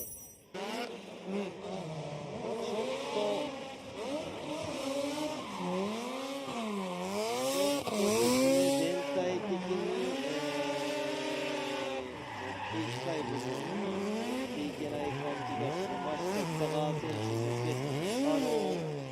全体的にですね、やっぱりそのラインが合ってない分、やっぱりアクセルを入れるアクセルを入れる、タイミングなど、そういう部分ですごく、躊躇しながら走っているような感じがしました。It looks like he was a little confused, maybe because he was offline. It doesn't look like he was able to get back on throttle as soon as he's supposed to.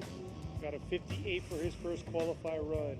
残念ながら1本目、北川選手は58ポイントですね。2本目、頑張ってもらいたいと思います。Down to our last 10 drivers for first qualifier runs, and then we'll be rolling right back to the top of the list. さあこちら、続いてのドライバーなんですが、ゼッケン84番柴山翔太選手、Next driver was car number 84 Shota Shibayama with impact with hardcore racing。さあ、ここからですね、今ランキング、新ランキング10位からの、ドライバーの走りなので、ちょっと期待してみていきたいと思います。Very aggressive driver coming right here into outer zone 1. Hard angle, look at that, throws some smoke. That's what I'm talking about, ripping through outer zone 2 to outer zone 3, committed all the way, and here he is, ripping into outer zone 4, and still able to hold on, and look at that right there. That is what we're talking about for this course. さあ今のもうスタイル得点的にはもうお手本になるんじゃないかなぐらい、その最大角度に、ずっと行くアクセル回動全開率が高い、角度もいい、そうですね、ラインの方もですね、全部フルにいいかというとそうでもないかもしれないんですが、迫力、はもう十分といった、走りだと思います。Look at that angle that he threw into outer zone 1 right there, riding the line all the way through the smoke trail, just continuing, not letting go of the throttle, and look at that transition, able to hold on and then get right back on it into that zone. まあ最後の、ちょっとねアウトゾーン4フィニッシュラインを越す前のところで少しやっぱりつなぎ終わると、92ポイント。A man in the 柴山選 90s. 手92ポイントです。So there you go. As you can see, I mean, look at that's an eye opener. It's like boom, there you go. That's a 92-point run. I mean, but he's a very aggressive driver. He definitely represents his, his team, hardcore and impact very well. さあアグレッシブなドライビングで92ポイントをつかみ取った柴山選手、やはりですね見た目の通りの得点だと思いますが、続いてのドライバー、ゼッケン43番ヨザハリー選手、 Next driver up is car number 43 Harry Yoza from Harry's Auto with Big Kid Blocks Japan。さあ、与座選手も迫力あるドライビングができるか。 Let's see if he can pull off an amazing run as I know. well. I'm definitely glad to see him back out here. He didn't make it to last round. I know he had mechanical issue, but here he is, ready to rip and ready to go. Coming into outer zone 1. Nice job to outer zone 1. Not letting go of the throttle, just feathering it just a little through that outer zone 2 to outer zone 3. Not too bad through that outer zone 4. さあ、与座選手も、迫力、なかなか迫力のある走り。こちらですね。ちょっとやはりアクセル、入れるところがアウトゾーン1に届いた状態、から入れる感じになっていますが、全体的にスムーズな走りだと思います。That was a pretty smooth run. I'd have to say, I'm not going to say it was as committed as what we just saw with Shibayama, but a fairly good run by Harry.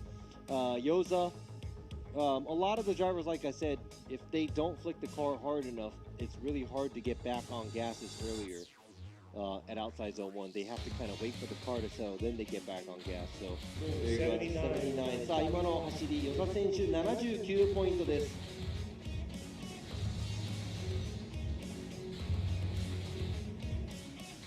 ということで、続いても、3人スカイラインなんですが、ゼッケン115浜田清文選手、 Another R32 Skyline up car number 115 Kiyofumi Hamada from GH Racing. Yeah, Hamada was unable to make it to Suko. He was very upset he couldn't make it to that event, but man, here he is still sitting at 7th place right now. Let's see if he can hold that and get a podium today. Oh! なんと Not sure what happened right there, but man, very unfortunate. なんか浜田選手ね、都合のラウンド残念ながら出れないということで、今回、勢いちょっと余ってしまったのか、ちょっと前が戻ってきてしまって、コースアウトしてしまったので、残念ながら1本目で0点。あ、右前のタイロットがダランとしてるので。It looks like his front left is it's snapped. Is it front left? What's that hanging on the front right?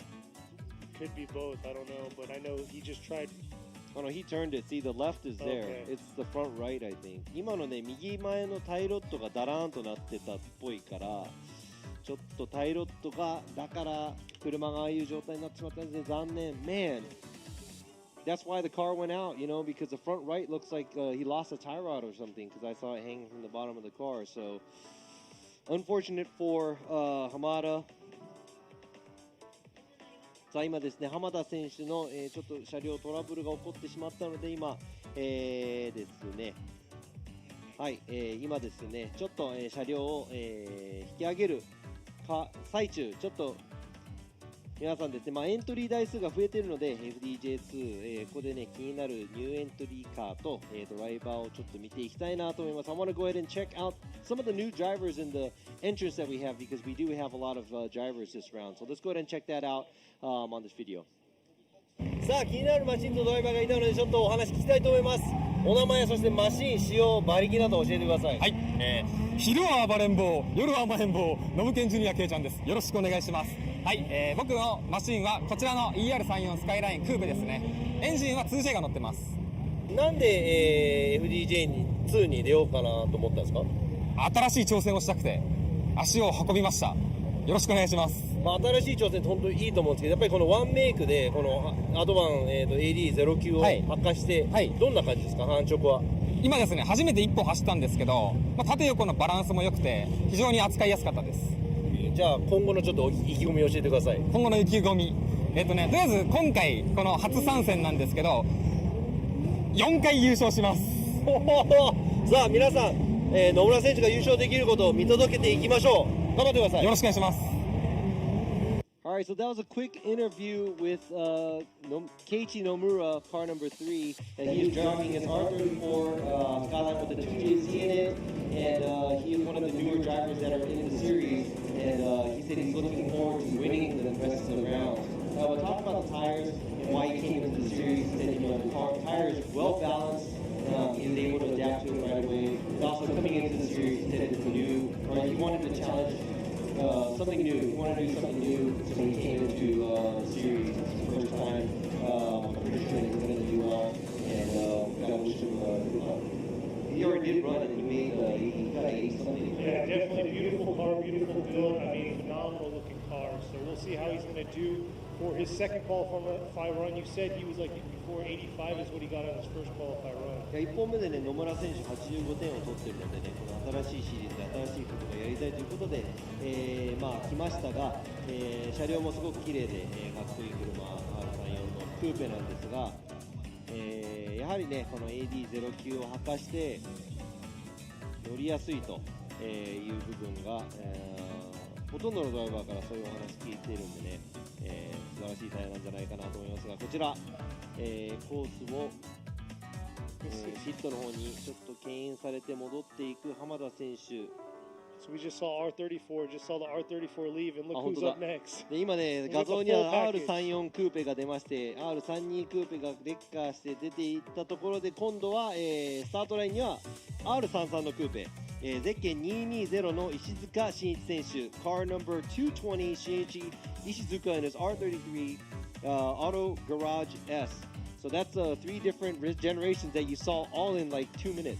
Exactly. 今2分のうちに3つの323334のクーペ全部見れましたね。はい。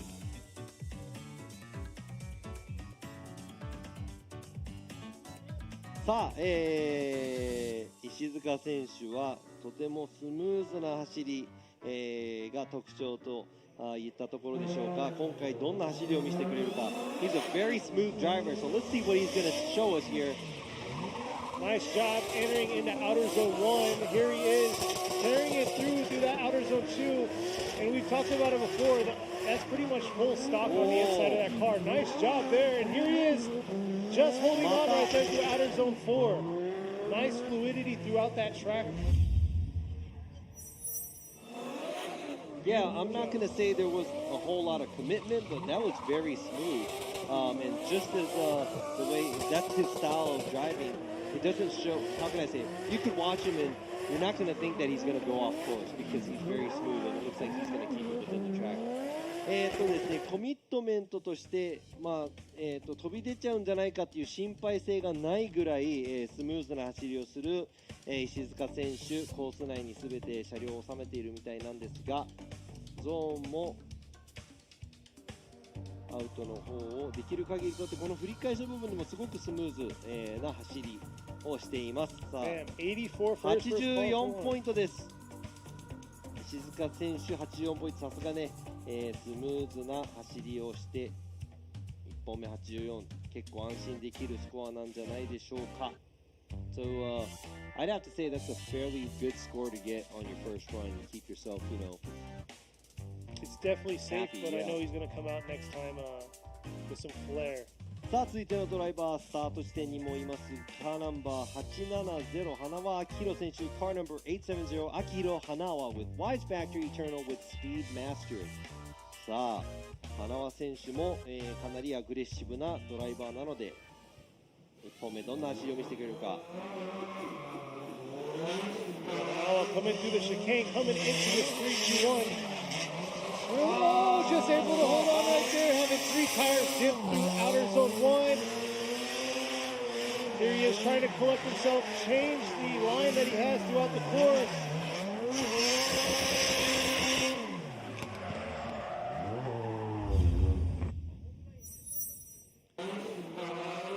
Definitely not the ideal way to start right here. Coming into outer zone 1 right there.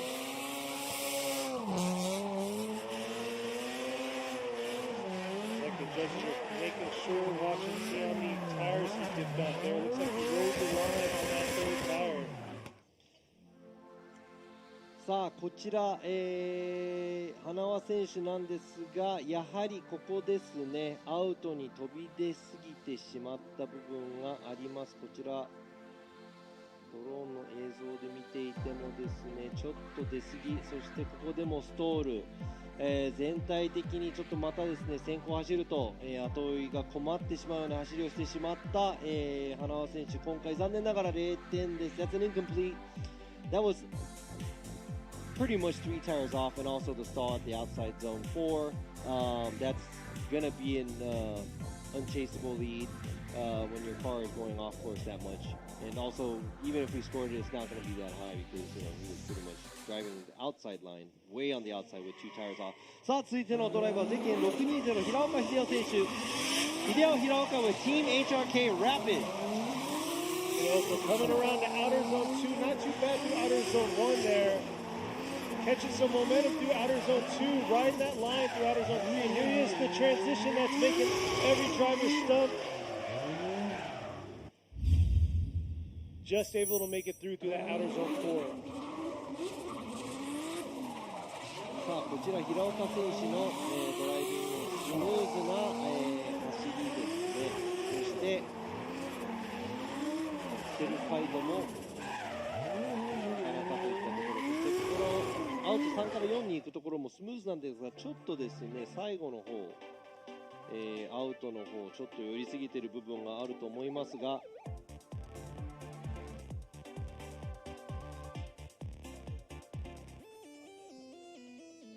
There's that transition right there.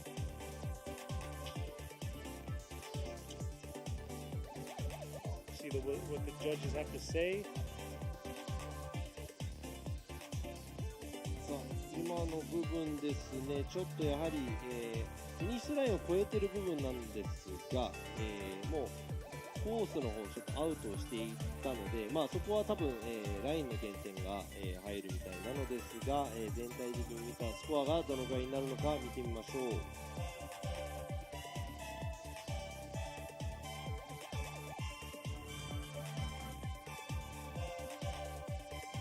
Yeah, so I know it's crossed the finish line, but he was pretty much going towards the outside of the finish line where he kind of straightened up going through the finish line. And it's not going to be an incomplete, but that's going to be a deduction. But hey, still got an 82. それでも、平岡選手1本目が82ポイントです。82 for Hiraoka's first run. It's going to keep him in the safe zone right there, being in the 80s. さあね、80点台に入っているとちょっと安心かなという部分があります。さあ続いてのドライバー、ゼッケン840山下和孝選手。Next driver up is car number 840, Kazutaka Yamashita from Kaz Power, driving a VR-powered 180. VR38 搭載の 180S です。We'll see how he's going to do on his first qualify run. Here he is coming through the chicane. Down to our last four drivers for first round of qualifying. And there he is coming into outer zone 1. Nice job through outer zone 1. And look at that commitment, adjusting himself just a little bit there, increasing his angle through outer zone 2 to outer zone 3. Nice job. And let's see this final transition. すごい。 Overall, not bad. さあ、これはすごい走りです。もうラインいっぱいいっぱいなんじゃないですかね。ちょっと角度を足していく部分がありましたが、こちらアクセル回路全開率が高め、そしてこの処理もなかなかスムーズ、ラインはいっぱいいっぱいアウトに寄せてる、そしてその上スムーズな走り。 Here's the drone footage right there. You can see that. Made a little adjustment to increase his angle coming into outer zone 2 there. Carrying it through outer zone 3. And here's the transition that everybody's been struggling on and just able to make it through that outer zone 4. There you go. Nice drone footage of the pit area. So the pit's right above where the course is at. New setup here for the FDJ2 series here at Okuibuki. いや今のは、山下選手なかなかな走りだったと思いますが、Oh, 92. さあこちらも、先ほどの柴山選手と同ポイントの92ポイントです。That's a 92, tying the score for the first place driver, which is 柴山。さあ、柴山選手と同じ、スタイルが1点低いけどどこかで、アングルかラインで1点高くなっているということで、さあ続いてのドライバー206松井幸雄選手。 Next driver up is 206 Yukio Matsui from Team Ocean Plus S with M2 Evolution. Let's see how Matsui's going to do, sitting in the third position right now in the series. Here he is coming into outer zone 1. Nice job through outer zone 1. Little adjustment there, approaching into outer zone 2. Getting right back on it into that outer zone 4. さあこちらも、スムーズにちょっと最後の少し処理が、ちょっと雑になった感はありますが、一度ですねアウトゾーン1から2に行くところに少し、それぞれ戻すような形になりましたが、全体的に回路も多く、コミットメント、やりたいような走りができたと思います。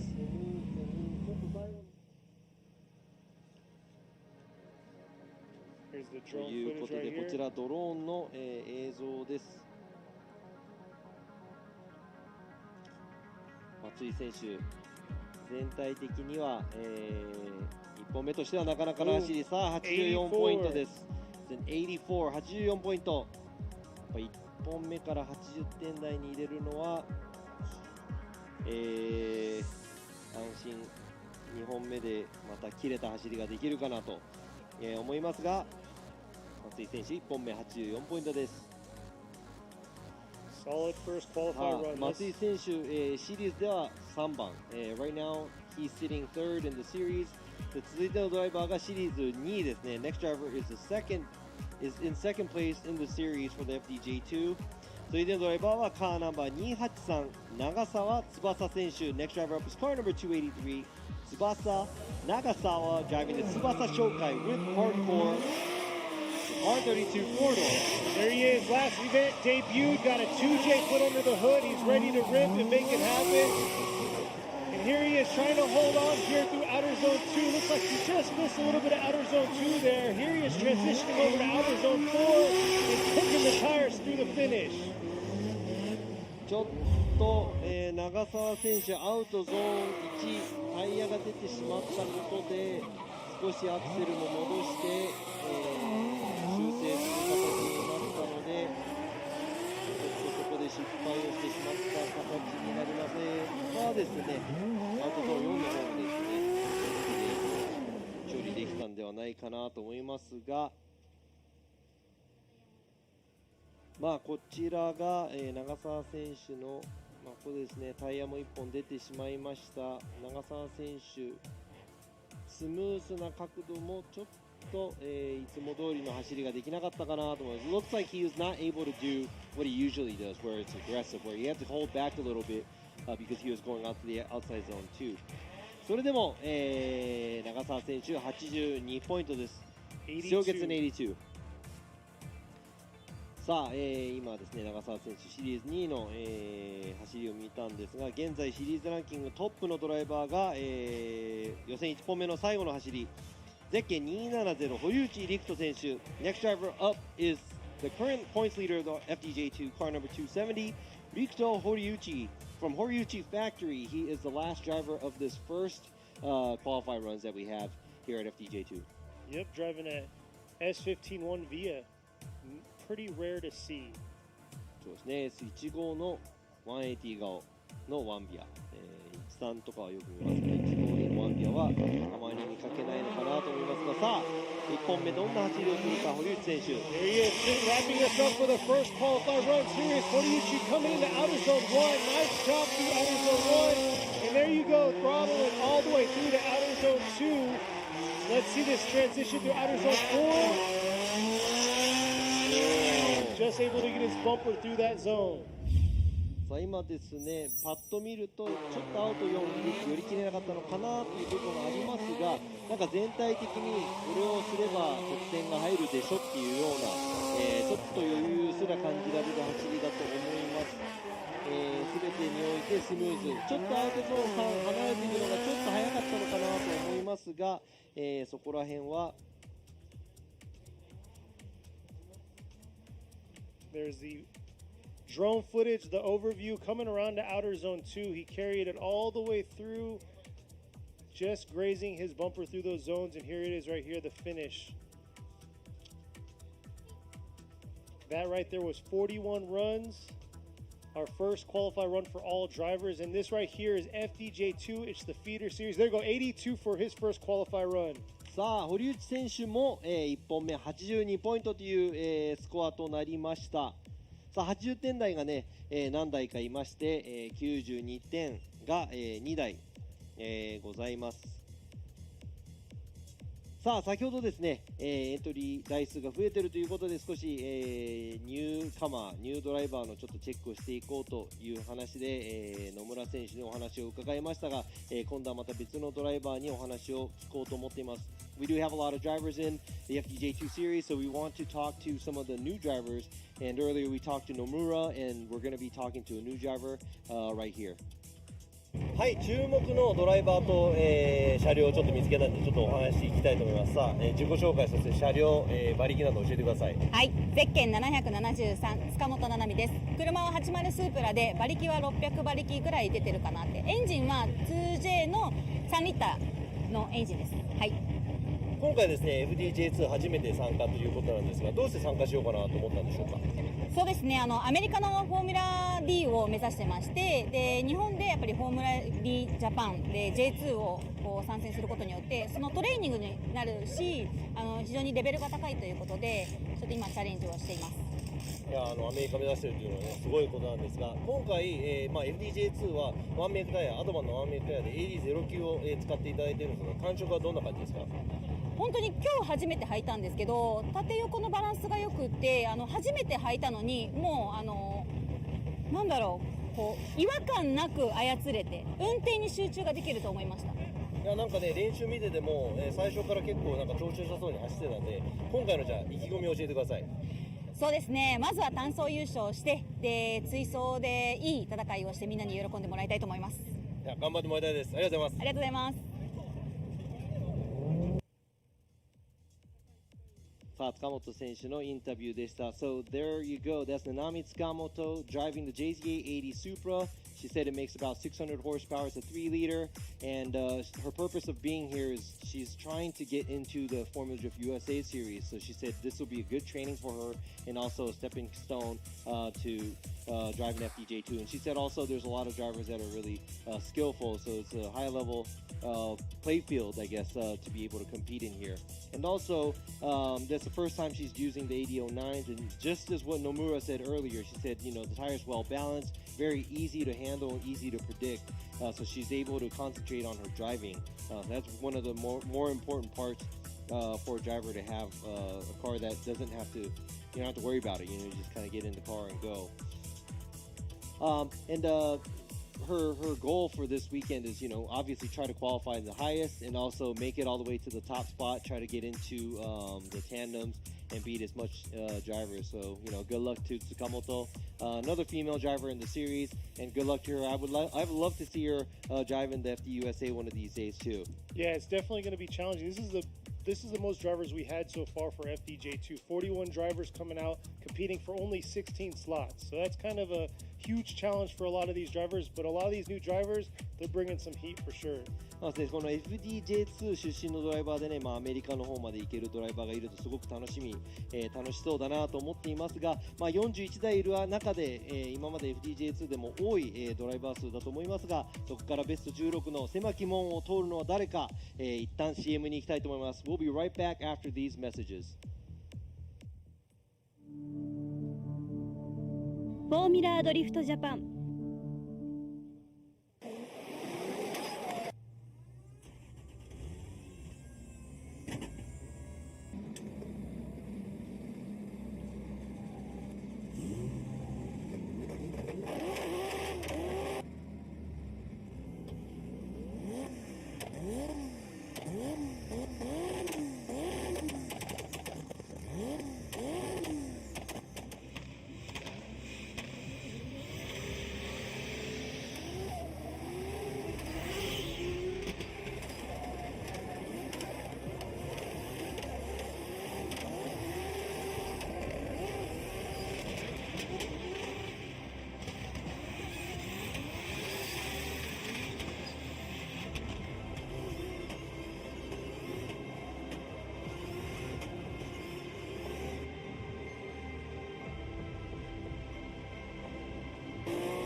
横浜。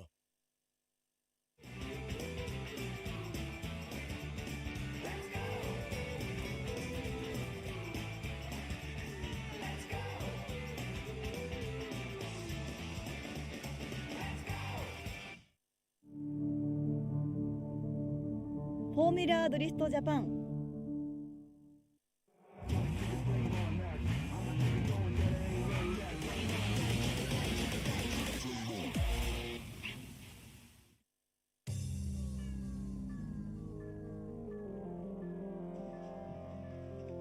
さあ、皆様また、戻ってまいりました。2022年横浜タイヤプレゼンツフォーミュラードリフトジャパン FDJ2 Round4 奥吹モーターパークジムカーナコース、からお届けいたします。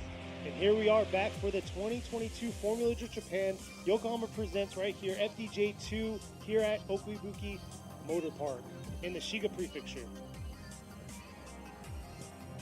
We've gone through 41 drivers so far, the first qualify round. Here we are, we're going to be starting right back to the top and seeing how these drivers are going to perform. Actually, 40 drivers. One was actually knocked out in between. I miscounted. So we're down to 40 drivers. 今ですね、面白い、SNS の方でもですね、なんか石塚選手が予選1位通れたら誰かがね、高級寿司をおごるよとか、そういう話があるんでね、奥様が、高級寿司をおごる。でもね、奥様、旦那様がね、頑張ってるから、予選1番じゃなくてもおごってもいいんじゃないかなと思いますが、なる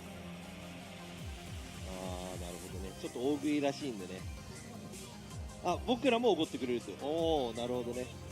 So we were talking about somebody posted on the social media where Ishizuka's wife said, "Hey, if you qualify first today, I'll take you to like super expensive sushi." So I was like, he's trying really hard, so maybe she should do that anyways. But I was, Fukada was saying maybe she's gonna buy us sushi too. So it's like, okay, let's go. But he's sitting good. He's at 84. Yeah. Qualify run. いやでも皆さんね、誰かに何かおごってもらえるかもしれない、こういう話はね、このチームの中でよくあることなんですが、頑張っていただきたいと思います、ドライバーの皆さん。そして、こちらのドライバーも、初出場で頑張ってもらいたいです。ゼッケン67番、アヤラ・ロナルド選手、アヤラ・ロナルド from アヤラ Industry with Field R Meister。さあ、2本目です。1本目ちょっと得点が伸びなかったので、2本目頑張ってもらいたいと思います。Good luck to him for his second run because his first run got a 54. Yeah, the score wasn't as high, so left a lot out there. Here he is coming up, approaching outer zone 1. Looks like he's taking a little safe on that outer zone. Looks like he had an adjustment there early on in the outer zone 1, but able to clean it up just a little bit through outer zone 2 to outer zone 3. Here he is. Let's see the transition. Just over rotating right there in the outer zone 4. Very unfortunate for him on that incomplete. いやロナルド選手、1のアウトでもね、少し戻り気味なのが、こちらもハンドル、結構戻り気味だなっていう部分がありますが、フィニッシュラインを越える前にアウトいっぱい、もうちょっと角度をつけながらアウト寄れたらいいなと思いますが、こちらちょっとつけすぎて、振り返しのところスピンをして今回0点となってしまいました。残念。次戦も参加して、頑張ってもらいたいと思います。Better luck for him for his next run. Not next run, I'm sorry, next round. Hopefully he could join us again in the next round. さあ、続いてのドライバー、ゼッケン773、塚本七海選手です。Car number 773、七海塚本 from 日比野塾。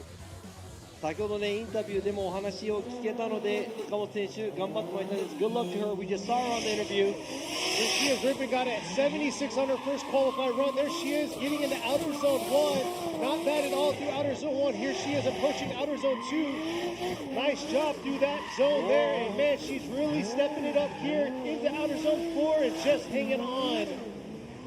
Had a little bobble through that transition, but was able to make it to that outer zone 4.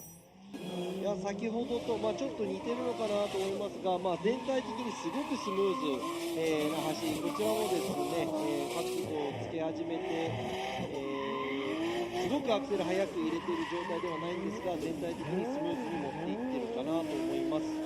あとはラインとアングルのジャッジ、何点入るか。Here's the drone footage right here. You can see exactly where she positioned herself into those zones. And this smoothness is really important, especially going from outside zone 1 to 2. The radius, it looks like she's not changing any angle. It looks like she threw a little bit more angle leaving outside zone 3 to make that flick at outside zone 4. But a very smooth one. There you go, 74. So her first run is a 76. 最初の、予選の走りが76ポイントということで、ちょっと2ポイント落としてしまいました、塚本選手。さあ、これでですね76ポイントで、ベスト16に、食い込めるかどうか、僕らもねスコアがどこがどのぐらいというのは分からないので、見守っていきたいと思いますが、次のドライバーゼッケン3番野村圭一選手。 Next driver is car number 3 Keiichi Nomura from URAS Team 九州クスコ。さあ、野村選手も85点、1本目で取っているので安泰かと思いますが、2本目もっと高いスコアを取りたいんではないのか。 There he is, got an 85 on his first qualified run. Definitely going to come out and make a show right here. And look at that, all the way through to outer zone 2 here. Nice job, just dipping a tire right there. But look at that, coming back in here and cleaning it up for outer zone 4. And man, way to fill that last zone. さあ結構勢いがある、ドライビング、そしてこちらいい角度をつけた状態、修正も最低限に抑えて、踏みっぷりもいい。あちらちょっとタイヤが出てるか出てないかギリギリなんですが、アウトゾーン1本目を確かアウトゾーン2から3に行くところですね、ちょっと、勢いが余ってしまった部分、やっぱりそこで勢いを殺さなくてはいけなくなってしまうところがありましたが、さあこちらドローンで見てもギリギリなのか。さあそちらね、ラインのジャッジが点を入れていくと思います。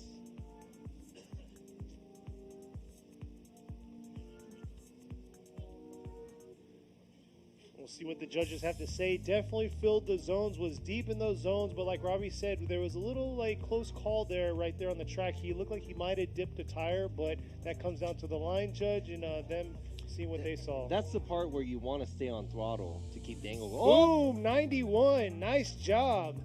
さあ今のラインいっぱい、そしてアングルもなかなかありまして、91ポイント、野村選手、初参戦ということで、MSC の方からも、走っていたので、その時もね、このアウトによるコース結構好きみたいで、高得点を出していたので、今回は91ポイントで、予選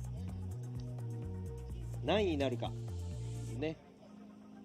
さあ続いてのドライバーです。ゼッケン56番、古賀重信選手。 Next driver up is car number 56 Shigenobu Koga from Gun Sports Team 九州。さあ2本目です。1本目が78ポイントを取っている古賀選手、2本目、何ポイントになるか。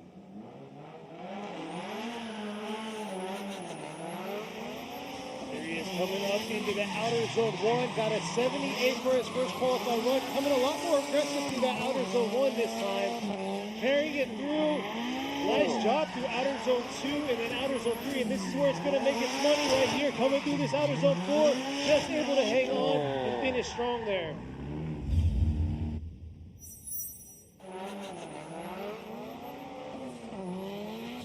こちら古賀選手もね、なかなかちょっとアクセル入れるのが少しだけ遅いかなという部分がありますが、全体的に、行きたいところに車を持っていっているところ、そしてアクセル回路も全体的に高い、スムーズな、走りができていると思います。So there's the overview right there. Nice angle deep in the outer zone 1. 1本目と比べるとみんなちょっとやっぱり気合を入れてきているのか。Looks like everybody's stepping it up exactly for their second run, because that's what it looks like, just what Koga did too. There you go, 86 points. さあ今の走行、古賀選手86ポイントです。Went from a 78 to an 86. Nice job. ということで2本目でね、1本目を走り切っている車両の、走りを見ていろいろ多分考えられるのかなと思いますが、It looks like a lot of the drivers are able to see the first run from the drivers, from all the drivers, and kind of put themselves where they want to be or where they have to be. さあ続いてのドライバーはゼッケン68番谷光一選手です。 Next driver up is car number 68 Koichi Tani from High Tension and RYO and Motis。さあ1本目は71ポイントで、ちょっと苦しいスコアなのかなというところなので、2本目、どんな走りをしてくれるのか。Got a 71 on his first qualified run. Here he's come through the chicane. See how aggressive he's going to be here to make that score increase. And here he is missing outer zone 1 right there. Not quite all the way into that zone. And here he is. He's got to make it up through the rest of these zones. Nice job through outer zones 2 and 3. Oh, and making a huge correction slash bobble there coming into outer zone 4. さあ今のはちょっと、ラインのアウトまで行ききれてない部分がこちら今ちょっと躊躇しながら寄っていく感じ。そして少しずつアングルを深くしてアウトゾーン2を通過、アウトゾーン3を通過して、こちらですね、の処理もスムーズなんですが、全体的にこの勢いがあるようなドライビングとは言えない走り。谷選手の2本目です。こちらドローンの映像です。 Here's the drone footage of Tani's second run.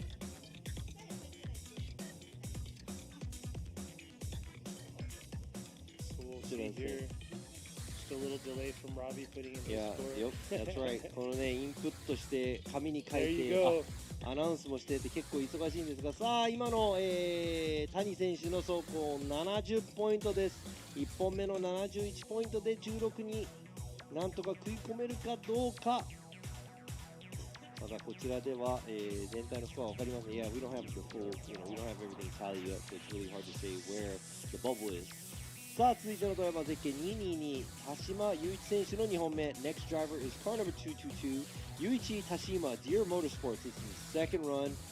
Got a 63 on his first qualify run. Let's see how he's going to do here. Throwing down. Taking a very safe approach there to outer zone 1. Let's see how committed he's going to be coming here through this transition in from outer zone 3 to outer zone 4 almost. いやちょっとやはりですね勢いが、あまりない Almost losing it there coming into outer zone 4.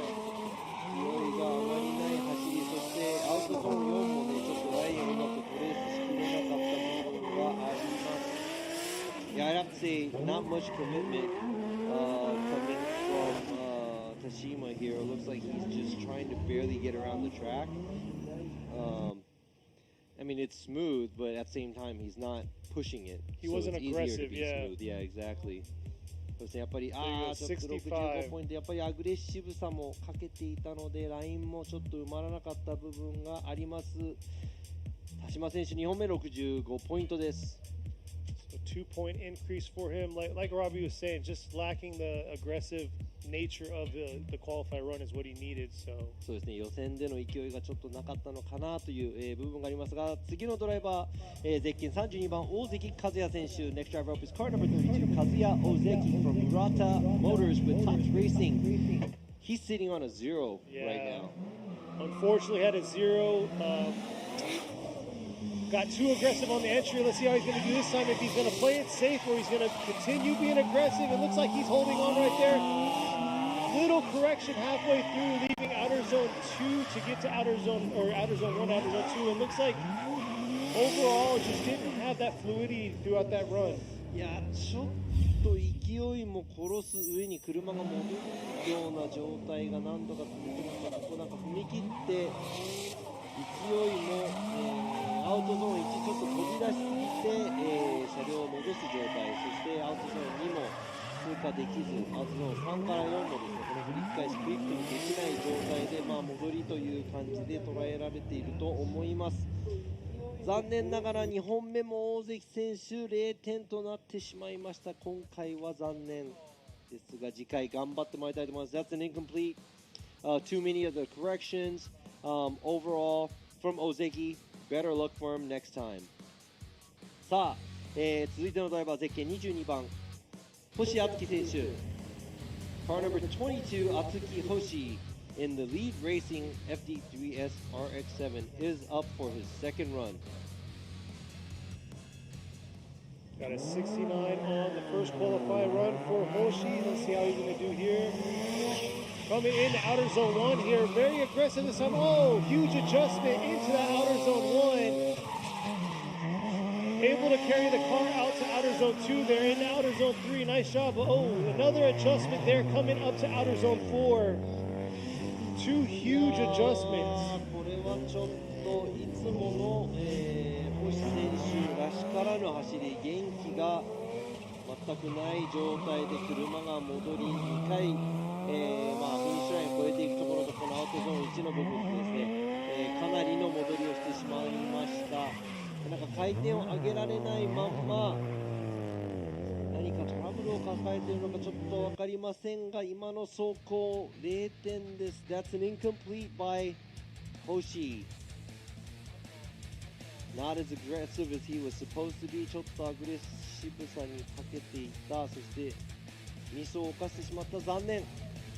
さあ続いてのドライバーゼッケン551岩崎沙織選手 The next driver up is car number 551 Saori Iwasaki from Team Saori with Globe. Got an incomplete on her first qualify run. We'll see here how she is going to make up for that. She's going to be super aggressive like she was during practice, or is she going to come out and play it safe? さあ岩崎選手も1本目が0点なので2本目絶対点を入れたい。 Nice approach to outer zone 1, just hanging on, missing outer zone 1, but let's see if she can clean the rest of the track and get a score in the books. And here she is coming through outer zone 3, missing outer zone 3, and then outer zone 4, not able to get to 3 out of the 4 zones. やはりですね、ちょっと、アクセル回路でいうと、ミッパっていう状態をなかなか保てず、ちょっと躊躇している感じで走っている。やっぱりね、浮かしている感じがついているので、そういう差をかけるかなと思いますが、I'd have to say it's not as smooth as what we want to see, because she's on and off the throttle a lot, and also not much commitment there. So a very low energy run by Iwasaki. See what the judges have.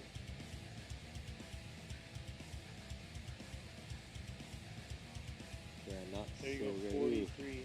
いや今の走行43点ということでラインが全然ちょっとねアウトに寄れないということでボックスにちょっとかすらない部分が、全体的にあったので残念ながら今回43点次回頑張ってもらいたいと思います。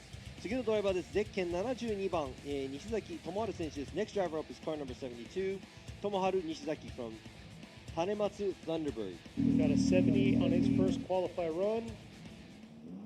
A lot of y'all are asking about engine and stuff. Yes, he's still got an SR under this one. Last one was SR also. Let's see how he's going to do here.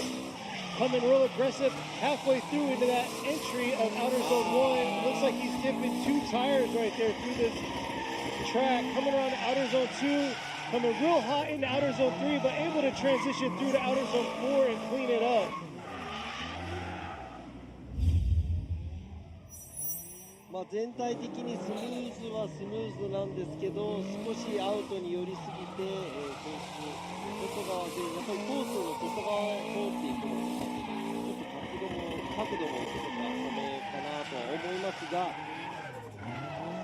ょっとですねあまり元気がないような走り I would have to say not as aggressive as we would like to see by Nishizaki here. And I think it's not as aggressive because he gets closer to the outside line and he, tries to keep the car within. It doesn't throw it all the way and doesn't, throw a crazy amount of angle either. Let's see if it's enough to, there you go, 73. So unfortunately his first qualify run with a 78 is going to be what he's going to take to top 16. さあベスト16に反映するスコアが、やはり西崎選手の1本目のスコア78ポイントになります。さあ、続いてのドライバーです。こちらも0点なんですが2本目の後が得点を取りたいゼッケン570宮坂雄一選手。Next driver up is car number 570 Yuichi Miyasaka from Artist and Bookings Tech Nova, also sitting on the table. Here he is. We'll see if he's going to play it safe. Coming up to this 3-2-1 here. Looks like he's coming real aggressive, holding it through to outer zone 1. Just dipping that rear bumper into that zone, and here he is coming to outer zone 2. Nice job right in the line of outer zone 2. But maybe came too aggressive for that outer zone 3 and had to leave a little early out of that zone to get to outer zone 4.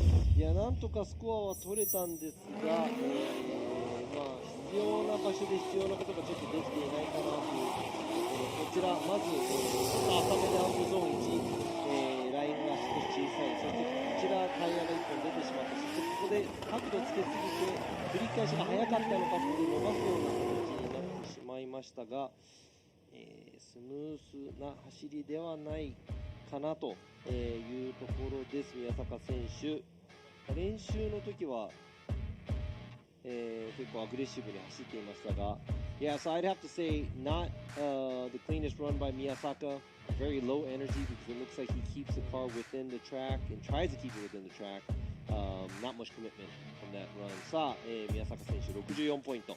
I'm not sure if 64 is going to be safe, but definitely got points on the board for him. さあ64ポイントが通過できるようなスコアなのかはちょっと分かりませんが、続いてのドライバーゼッケン82番 Itoyama Shuhei Senshu. Next driver up is car number 82, Shuhei Itoyama from Makeup Garage B2. Nice looking car. Yeah, it's definitely different from what we usually see. Ready to rip, got a 79 on his first qualify run. Nice job coming in entry, but maybe too much right there. Definitely wanted to lay it all out there right there. Got a 79 first qualify run, and unfortunately that's going to be an incomplete for him on his second qualify run. 1本目79点取ってるから2本目ちょっと一か八かで走ったのか、残念ながらスピンで0点、1本目79ポイント、取っています糸山選手。Yeah, so maybe he was just kind of like, you know what, it's his second run, he already has a 79, he's just going to throw it, you know. We'll see if it's enough to get him into the top 16 spots. さあ続いてのドライバーゼッケン76番堀田正史選手。 Next driver up is car number 76 Masashi Hotta from LSK. Got a 42 on his first qualify run. Definitely not in the safe zone, so we'll see how he's going to perform here on his second qualify run. 1本目が42ポイントなのでちょっと厳しい、得点だと思います。2本目どんな走りをするか。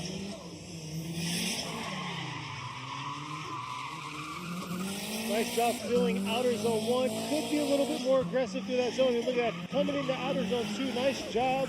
And here's the transition that's tricky for a lot of these drivers. Oh, just stalling out right there, leaving outer zone 4.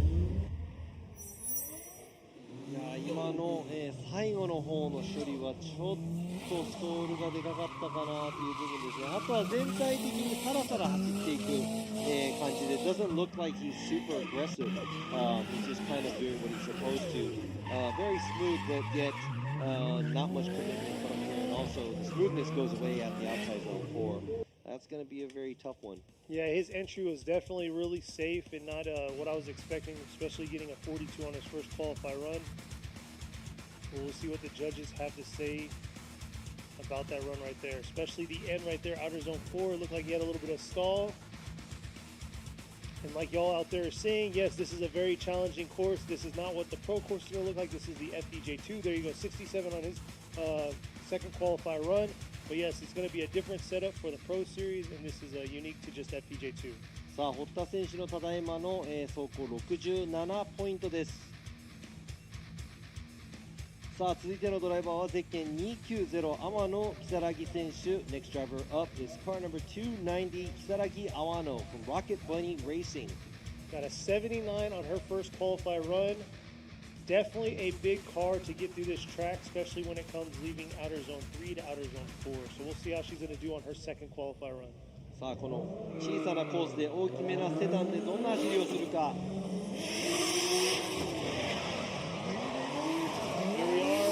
Just missing outer zone 1 right there. Not the cleanest run that she's had, but here she is being showing commitment through the outer zones 2 and outer zone 3, and cleaning up here outer zone 4. But that outer zone 1 was definitely, if she would have had a good solid entry, then it would have probably changed everything and definitely bumped her 79-point score up. So we'll see what the judges are going to finalize to her score.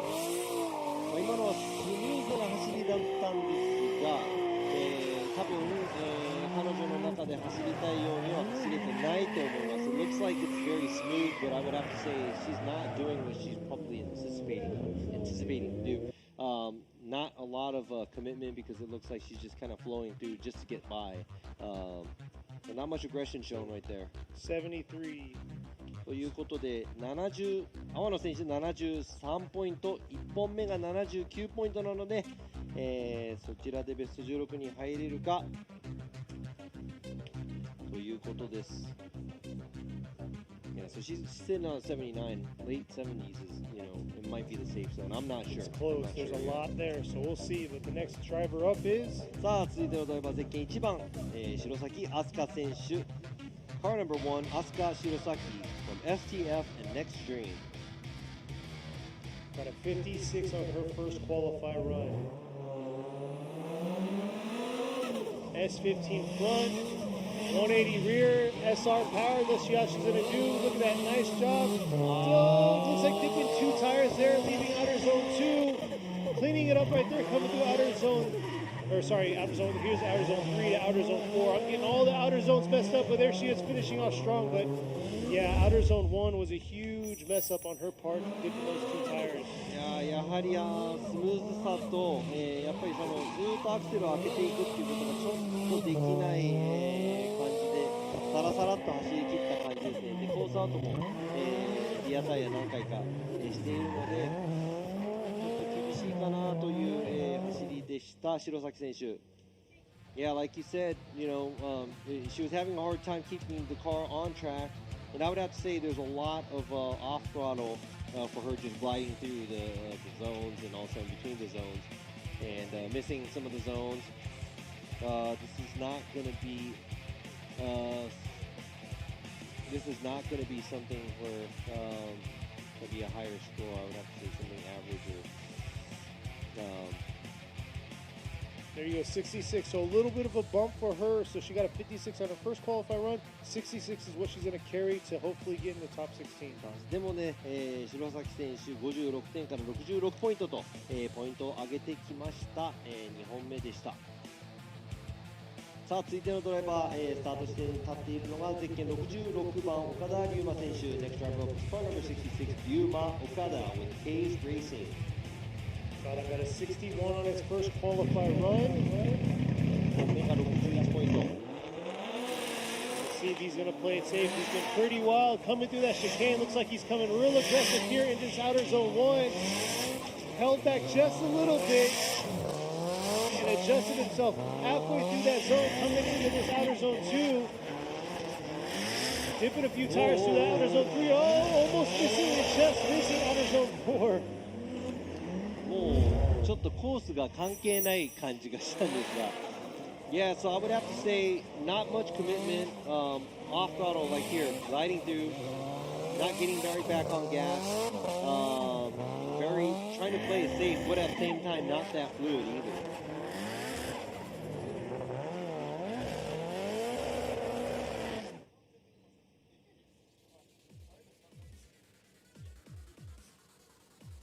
さあドローンの映像なんですがちょっとですねコースじゃないところを走りすぎている部分があります。こちらも振り返すところでそうですねもうフィニッシュラインを超えるということなんですがもう超えると同時にもう3本出ている、あとはですねやはりその先行の走りとして成り立たないと後追いができないようなちょっとどこに行っちゃうかわからないような走りも、結局ね後追いのドライバーがいたら大変なので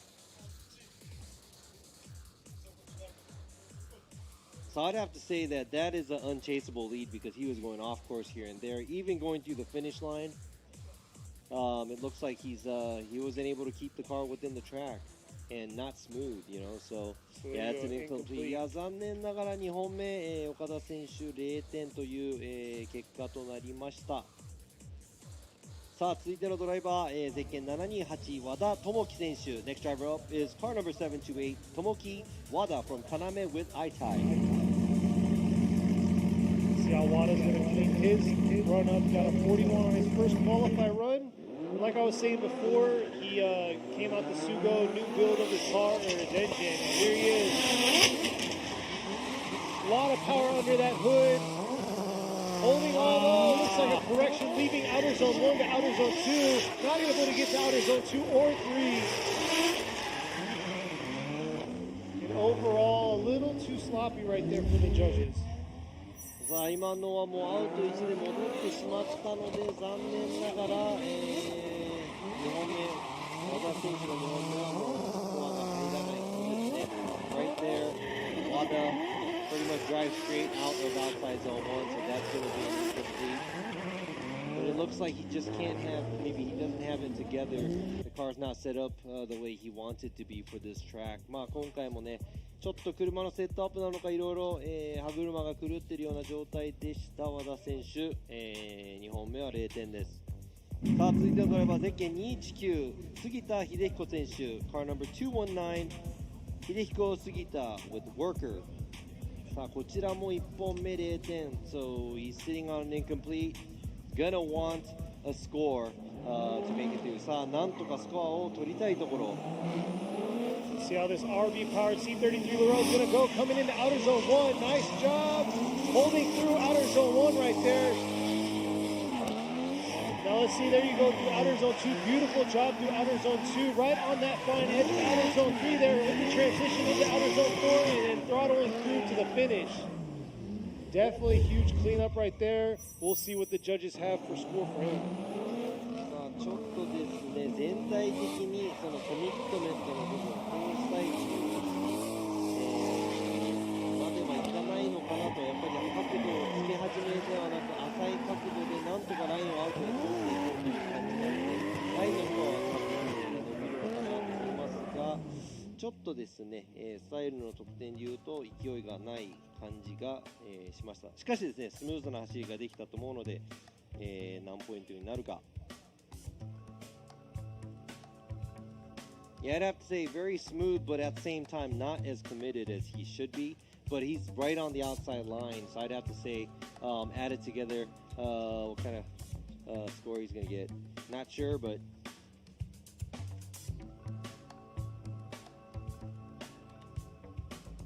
There you go, 84. さあやはりですね、ラインの方、かなり、得点が高かったので84ポイント、杉田選手。Had nice clean transitions throughout that course, so we'll see if this next driver can get some points on the board. さあこちらも、1本目0点なんですが、2本目どんな走行できるのか。ゼッケン767ラーマンラセル、ラーマン・ルセル、RS 渡辺、ガレドリ、Why Now Japan。Robbie was saying incomplete by Rahman. Let's see how he's going to do coming into outer zone 1. He came in way too hot last time. It looks like he held back just a little bit, missing outer zone 1 right there. But here he is cleaning it up, trying to get to outer zone 2. There it is. Oh, still a little too hot to outer zone 3 and not quite able to get to that outer zone 4. ちょっとアクセルを当てている、時間が少ないかなというところ。アウトゾーン1もですね、ちょっと出し切れずに。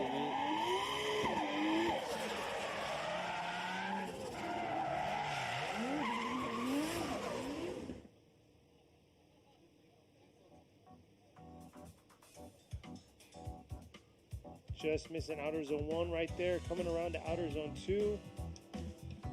Able to fill up, but was lacking the angle. And then right there, coming in way too shallow into outer zone, or too hot into outer zone 4, missing it. そうですね、やっぱり角度をつけ切って踏み切れないっていう部分が、ラインがちょっとやはり、厳しいスコアですね。スコアが入ったとはいえ、ちょっと低めのスコア、49ポイントです、ガーマン選手。Yeah, the line, he didn't make it into a lot of the zones. So you have to be as deep as possible in the zones. Doesn't look like he did a good job. So, ラーマン選手、今回49ポイントです。That's a 49 by ラーマン。さあ続いてのドライバー、ゼッケン29番山川貴信選手。Next driver up is car number 29 Takanobu Yamakawa from LB Racing Jr. 焼肉桃蔵 and Midwest Motors and MJC. Very long. 長いですね。Got a 67 on his first qualified run. Looks very aggressive. Here he is coming back out. Aggressive again. Unable to fill all the zones last time, but here he is coming back out. Trying to get to those zones. There he is to outer zone 2 to outer zone 3. And just carrying the car out to that outer zone 4. Making a few adjustments just to get to that outer zone 4.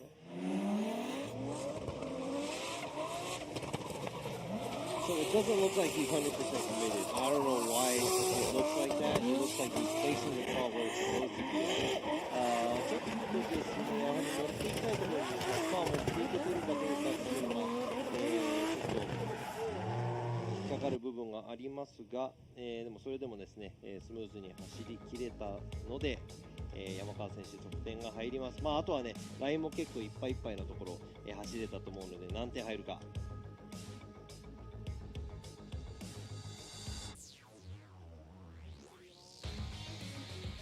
大きく、得点を上げてきました。Yeah, it's a major score, raising the score to 76. さあ、山川選手、2本目は76ポイントです。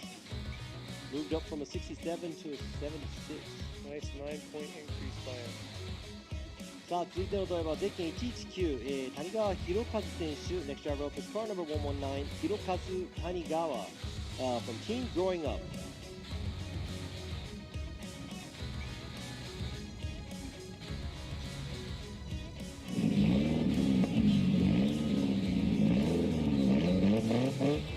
Here he is, got a 72 for his first qualify run, coming in to outer zone 1. Nice job approaching outer zone 1. Leaving a little late there and dipped the tire. Let's see how he's going to do. Just holding on, not quite able to keep that fluidity through that outer zone 1, 2, and 3. So we'll see if it's enough to increase that 72-point first qualify run. Yeah, so just like his earlier runs, he's trying to be committed, but he's not making the car do it. A lot of angle adjustment going from outside zone to 1 to 2. アウトゾーン1から2にかけてもですね、ちょっとやっぱり修正しないといけない部分、そして、その角度がちょっと浅い分、アウトに行こうとしてもそのやりたいことがちょっとできていない感じが、します谷川選手の2本目です。さあこちらですね、ドローンの映像を見ていただきましたが、You can see how he missed outer zones 2 and 3 and then just got the back half of outer zone 4. 60 for his second qualify run. 1本目の方がちょっと高い72ポイントや、谷川選手、2本目60ポイントです。1本目の方が、高い得点なので、そちらがベスト16に反映されますよ。72 is what he's going to have to fight for a spot in the top 16. さあ続いてのドライバーも、1本目0点になってしまっているドライバー、こちらゼッケン2番ですね、ドクターラバー博士。This is car number 2, Dr. Rubber from AMC Racing. さあ2本目はなんとか得点を取りたい、そして予選も突破したい。So incomplete for Dr. Rubber. Let's see how he's going to do. Coming real aggressive into outer zone 1, but able to hold on this time. Get his bumper into that zone, rip it around in this outer zone 2. Nice shot through outer zone 2, getting that bumper clear into it. Ooh. ちょっとアウトゾーンに寄り切れてない、部分が目立ったのか、あとはですね、やっぱりそのずーっとアクセルを踏み続けるというよりちょっと合わせたような感じ、で走っています。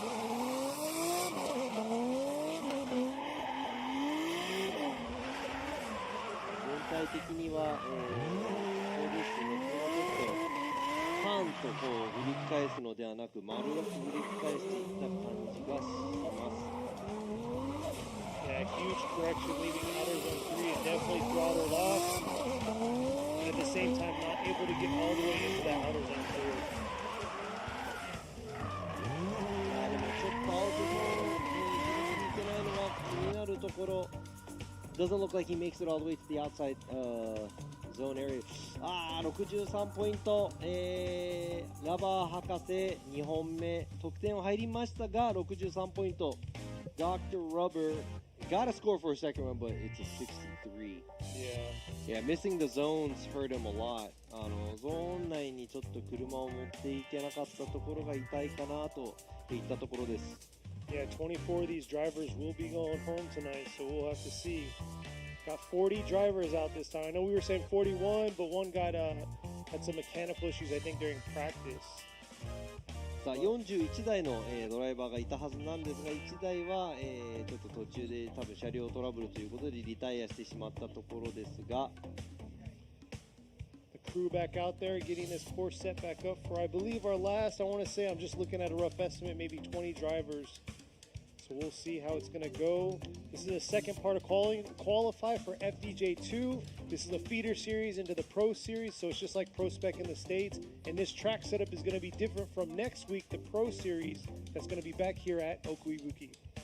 さあただいまですね、コースの方のちょっとライン引き、タイヤでね、何度もなぞってしまいますと、コースが見えなくなっていってしまうので、現在コーススタッフの方が、頑張ってコースの、ラインを引いていますが、今回は、こちらジムカーナ、場ということで FDJ2 の方のラウンド、そして来週末は、こちら FDJ フォーミュラドリフトジャパンの方のコース、またこれとはね違うコースを、全部の選手走ってもらう、といったところです。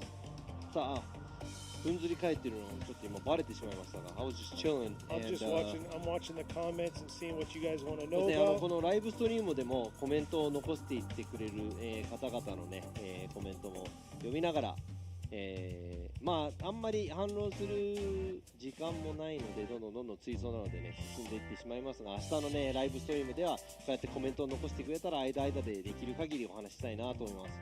Right now, you know, it's qualified, so we have cars after cars after cars that we have to look after, and I'm doing both of the languages, translating and also judging as well. So there you go. Kenny's on the big screen right here. I know they got me zoomed in. I'm smiling because some of the comments, a lot of people aren't happy about this new track setup, but definitely, I mean, this creates its challenges. These are the challenges that these drivers got to face. It's going to be very interesting during tandem from Outer Zone 3 to Outer Zone 4, and that's what a lot of y'all are talking about, but そう we'll ですね、 see. まあライブストリームでのコメントもですね、ちょっとコースがみたいなこと言ってるんですけど、やっぱりねコース、こちらで作ったコースにうまく合わせてくれる、その楽しい楽しくないとかそういうのをまた別として、難しい難しくないとか、このね上手い人と、できない人の差を広げられるようなコースっていうのをやっぱり作らなきゃいけないので、とりあえずねみんな100点とか出てしまうのでね、I mean just as you said, we're not making the track to make it funner, I guess. We're making it so that it's more competitive. So we can't make everything to the point where it's so easy for everybody to drive. Everybody's going to start, laying down 100-point runs, which is going to be hard for us to judge too. So we're looking at, where is it going to divide the boys and the men? Because, the guys that could do it will be able to do it. Like we saw a few 92-point runs already. So we got, scores that are as low as 40s and 50s all the way up to the 90s.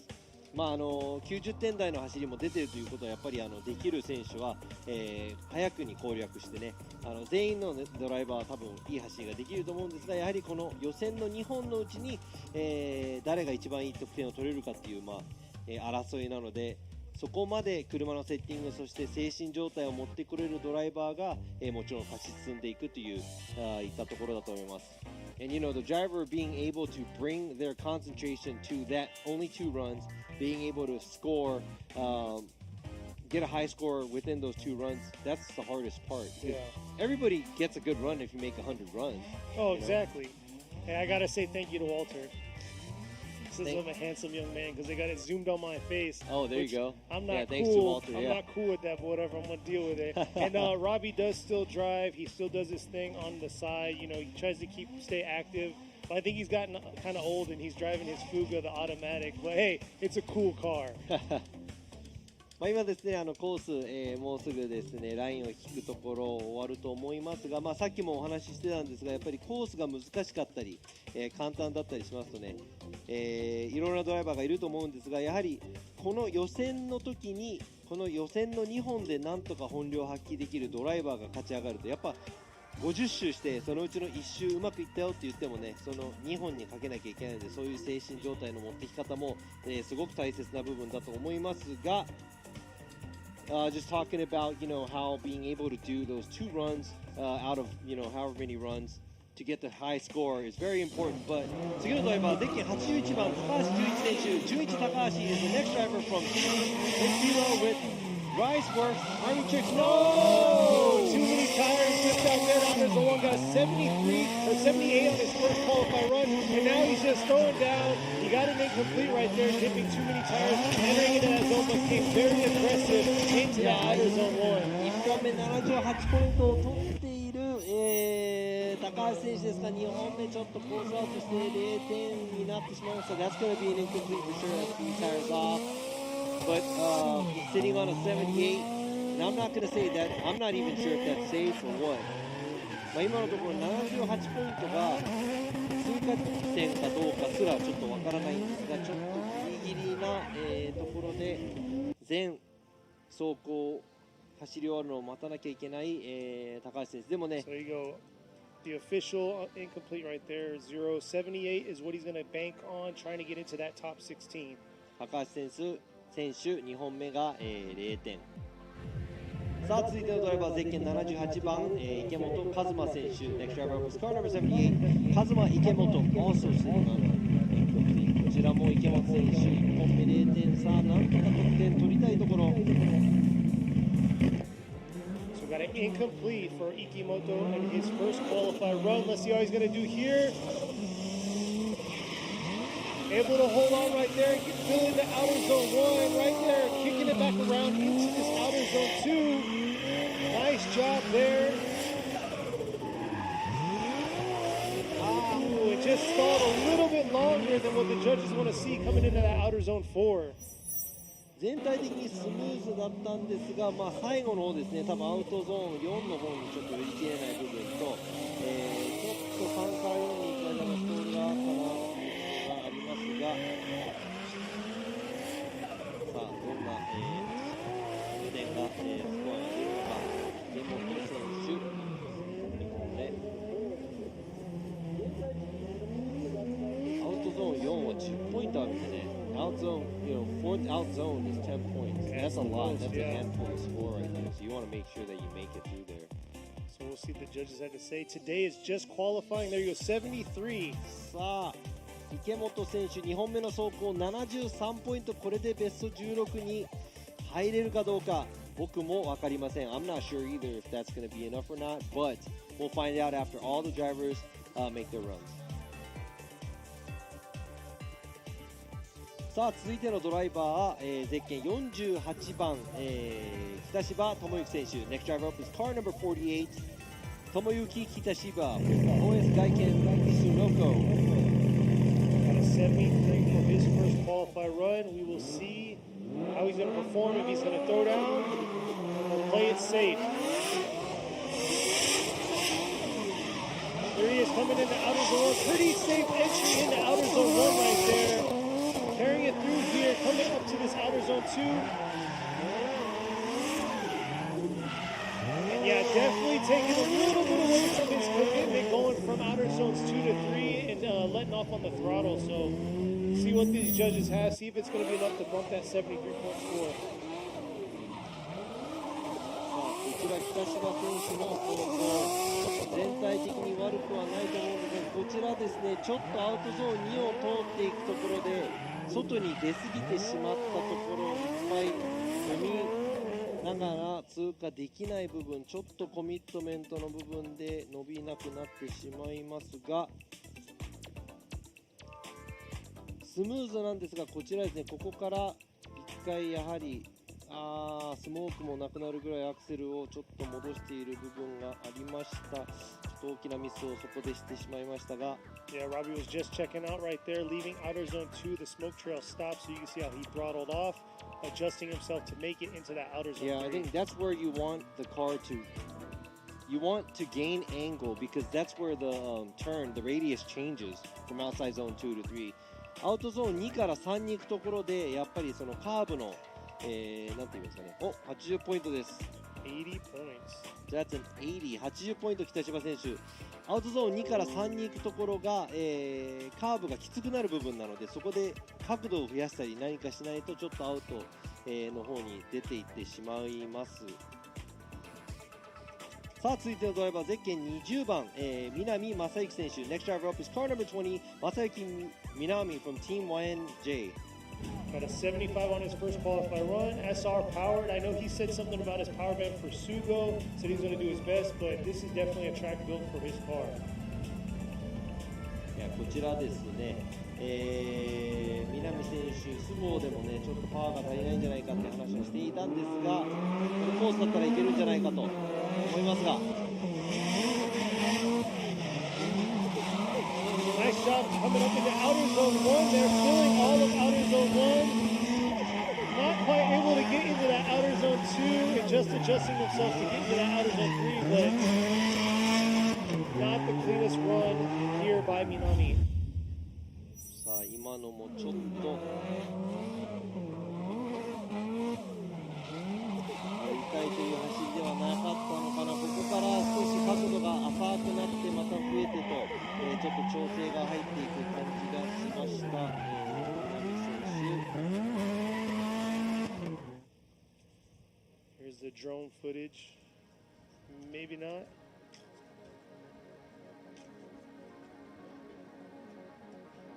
こちらドローンの映像ですが、ちょっと今リプレイが出なかったなと思いますが、さあ南選手70ポイント、1本目の75ポイントで、なんとか予選通過できるかどうか。 Next up is what all of you fans out there have been asking. When he's coming back up to the line? You got number 11, Sam Lucas. Sam it up. さあ続いてのドライバーゼッケン11番サム・ルーカ選手 Sam it is up Sam it with Gamer Sucks sitting on an incomplete 1本目0点さあ2本目なんとかポイントを入れたい He needs this here, but looks like he's coming out real aggressive right there into the entry into outer zone 1. Beautiful job in the outer zone 1. Carrying it through. Smoke trailing all the way, just missing outer zone 2, but here he is trying to get a solid run in the books right here to make it into the top 16.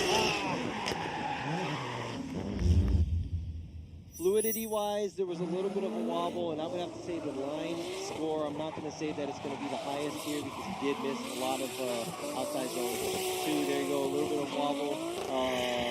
He had to pull out a little bit of angle there going from outside zone 1 to 2. Nice angle there from outside zone 3.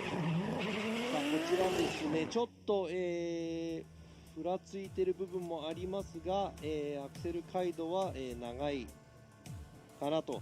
しかしですね、ラインの方で少し、アウトゾーン2の方もですね、ちょっと深くまではいけなかった部分。しかし、まあ、全体的に勢いがある、走行だと思います。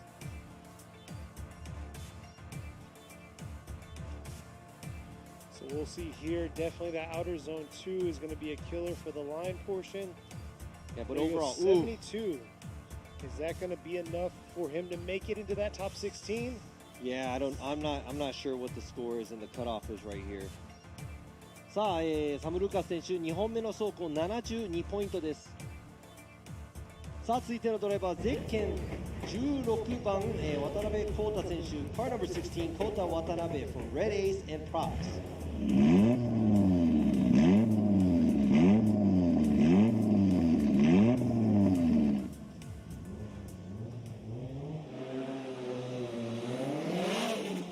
Got a 79 on his first qualified run. Here he is coming into outer zone 1.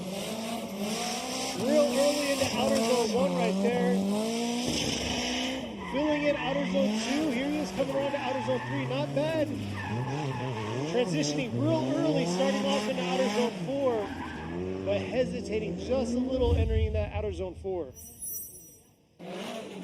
いやもうライン上でいうとかなり、すごいところとっていうか、まあ、スタイル得点でいうとやはりアグレッシブさもちょっと欠けている、ところですが、スムーズに、吸い切っているということで、まあ、1本目79ポイント2本目どのぐらいの得点になるのか Looking forward to seeing what the score is going to be because I would have to say as a style judge he's very very smooth and he's not making any mistakes but at the same time he's not committed where there's no aggression in his driving but I would have to say he's laying it down he's putting the car where it's supposed to go to he's on the outside line all the way through so it really depends on what the total is going to be さあ83ただいまの、渡辺選手の走行83ポイント上げてきました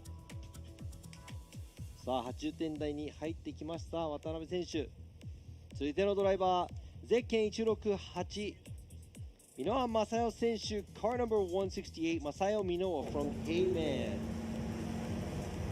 She got a 77 on her first qualified run 1本目77ポイント上げていきたいところ See how she's going to do here. She carried a lot of momentum throughout her run. Here she is coming into outer zone 1 here. Oh, laying it all out there, coming into outer zone 2. Right on the line right there, coming around to outer zone 3. Oh, nice job there.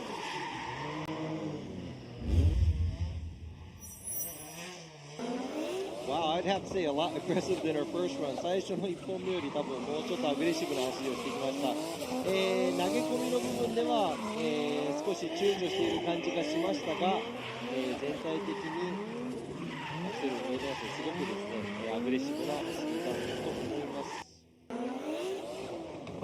アグレッシブな上にね、ラインいっぱいいっぱいちょっと出るか出ないかのところもありますが、結構スムーズな走りができたと思います。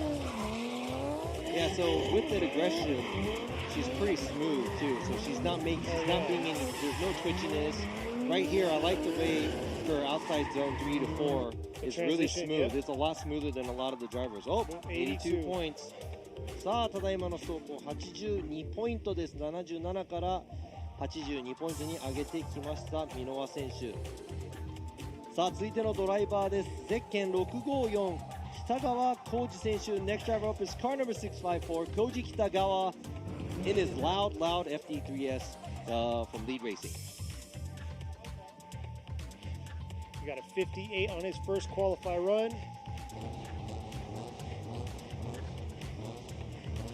I think the biggest thing he had last time was he didn't have the fluidity. He was really messing with the throttle, trying to adjust his car to where it そうで needed す to ね、 be. 先ほどの走りだとそのアグレッシブな走りではないところなんですが、持ち味を出し切れるかどうか、北川選手。He is coming to outer zone 1. I don't know what that huge adjustment was approaching that 3-2-1, but here he is ripping around, missing outer zone 2, just making it into that outer zone 3 there, able to hang on into that outer zone 4. いやー、なんかトラブルを抱えているのが、まずストレートでちょっとシフトミスが起こってしまいましたので、ちょっとアウトゾーン1に行くところをちょっとごまかしながら走った感じなんですが、その他の部分もちょっとそのストレートでのミスのせいなのか、ちょっとやりたいような走りになっていない。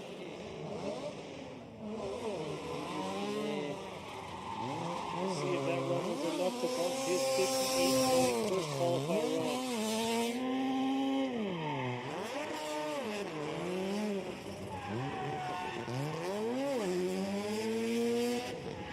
フィニッシュの前もちょっとやっぱりストールが激しかったかなと、アウトゾーン4を出ていくところですね。64ポイントです。北川選手2本目64ポイント。So that's a 64 for a second run. Don't think that's going to be too safe. Yeah, for the top 16. ちょっとベスト16に入るのは難しいかもしれない。さあ、続いてのドライバー、現在ですね、予選1番、のポジションにいます。ゼッケン84番柴山翔太選手。Car number 84 Shota Shibayama from Impact and Hardcore Racing. I think he's sitting first. He's tied with first right Tied now. with first. So he has to really throw down, get a good score in, because he's got to beat his competitor Yamashita. So we'll see right here. Here he is coming in outer zone 1. Nice job. That nice initiation in outer zone 1. Gets a few tires, but still coming out really aggressive. Look at that smoke trail. Not letting go. All the way to outer zone 3 with a hard transition. Oh! Just roasting the tires there in outer zone 4. He messed up his outside zone 1 though, so I know it's not going to beat his first score, but I like the aggressive challenge that he made. さあ、1本目もね、1本目を超えるためにアウトゾーン1、ちょっとタイヤも出てしまったので、ちょっと1本目のスコアは超えないのかなとちょっと思ってたんですが、最後までちょっと、角度つけすぎて、0点ということになってしまいますが、1本目で92を取っていたら、これだけ、アグレッシブな走りを、頑張ってしてもいいんじゃないかという、柴山選手の2本目、残念ながら2本目は0点、しかし1本目は92点、予選トップタイ。さあ、続いてのドライバー、ゼッケン43番與座ハリー選手。 Next driver up is car number 43 Harry Yoza from Harry's Auto with Big Kid Blocks Japan. He got a 79 on his first qualify run. 1本目が79ポイント。 Podium round 1. 鈴鹿のね、1ラウンド目で表彰台に乗ってます。 Missed last round due to getting his car ready back from round 2. So here he is in round 4. Let's see what he's going to do. 79. Can he make that increase? Nice job from outer zone 2. And coming in with some heat here to outer zone 4. Oh! And not able to hold on into that finish. いやー、そこまでは結構ね勢いがある走りだったんですが、もったいない。フィニッシュラインを越える前でコースアウト、残念。ヨザハリ選手 and it's a waste because that was a very aggressive run and I was smelling a high score there for a second run, but he just kind of threw it away by going off course right before the finish line. And you could see when he left outer zone 3, he had a lot of momentum coming up to that outer zone 4, and that outer zone 4 comes quick. Exactly. アウトゾーン3からね出ていくところであまりにも余力を残してしまいますと、アウトゾーン4、結構、いやらしいデザインになっているので、そこでちょっとはまってしまった與座選手、0点です。So that's an incomplete for Harry Yoza, second run. Hopefully his 79 is good enough to make him into the top 16. さあ、今0点といえば、次のドライバーゼッケン115浜田義文選手、Car number 115清文浜田 GH Racing。こちらも1本目0点、車のトラブル直してきたみたいなんですが、ここで浜田選手の本領を発揮してもらいたいと思います。He went off course, it looked like he had a tie rod issue or something. So hopefully everything's squared away, and let's see what he's going to do for his second run. There he is. He's going to come out real aggressive because he needs to get on that the top 16 score. Here he is coming around outer zone 1 to outer zone 2. Nice job filling outer zone 2. Let's see how he's going to finish here through this outer zone 4 and getting right back on it, finishing real clean.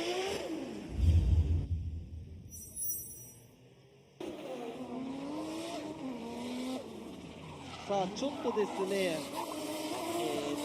イニシエーションの部分から少し安全な感じで走ってるかなと思っていたんですが、さすがに全体的に、持っていかなきゃいけない部分、スムーズな走りができていたと思います。It looked like he wasn't as aggressive when he first started off, but he placed his car where he wanted it to be, and like I said, not a whole lot of commitment, but he does drive this track very with a lot of fluidity. Zones, yeah. Exactly, very smooth right here, very smooth on the transition. I like how he is doing that from outside zone 3 to 4. But I'm not going to say that was the most edgy run, but there you go, 82. さあ今の走行、浜田選手82ポイント。さすが、ベテラン浜田選手、80ポイント内に得点を入れてきました。さあ、R32 のクーペ続いて、はゼッケン220石塚慎選手 R33 のクーペ Next driver up is car number 220 Shinichi Ishizuka from Auto Garage S。 こちらはねトップ通過で高級寿司がかかっているということで、 His wife said he's going to buy him some expensive sushi if he qualifies first. Let's see what he can do. So we'll see. Got an 84 on his first qualified run. Has to step it up here. Coming around, filling all of outer zone 1 right there. Right on that edge of outer zone 2. Here he is transitioning into outer zone 4. Getting right back on it. Oh, wasn't quite able to get all the way out to that outer zone 4. スムーズさが売りの石塚選手、最後の方でちょっと詰まった感じになってます。それまではね全部スムーズだったんですが、最後の方でやはり高級寿司のことが頭をよぎったのかですかね。Yeah, so maybe the sushi comment was a little bit too much, where he got a little too Got a little excited there. he got a little overexcited maybe at the end, where not a big fan of how he did the transition here from outside zone 3 to 4. He had to wait a lot. That was a big stall there. But overall, everything else was very smooth. Let's see. Got an 84 on his first qualified run there. 石塚選手1本目が84点なので、ね、77. いや2本目やっぱり、ラインもアングルも少しずつちょっと下がっている、77ポイントということで、1本目の84ポイントが、ベスト16への、反映されます。ということで、次のドライバーゼッケン870、花輪明宏選手 Next driver up is car number 870 Akihiro Hanawa from Wise Factory Eternal with Speedmaster. He's also sitting on an incomplete. こちらも1本目0点です。さ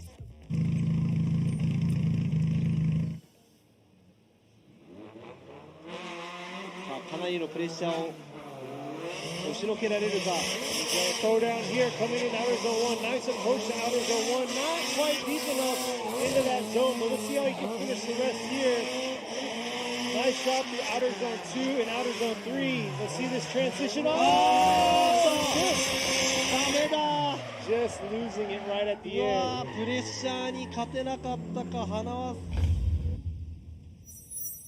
輪選手前回3位表彰台、ここでアウトゾーン1うまくトレースできず、そしてアウトゾーン2は、いいところを通ってここアグレッシブな走りをしたんですが、ちょっと、勢い余ったかアウトゾーン4でハーフスピン状態。いやー、これはまた2個、0点になってしまいそうです。That's probably going to be an incomplete there for Hanawa because... Oh, there you go. Yep, it's official. And he Two podiumed. incompletes. He was third at Sugo. Yeah. So maybe this small track is not something he likes. ちょっと小さいコースは苦手なのかな。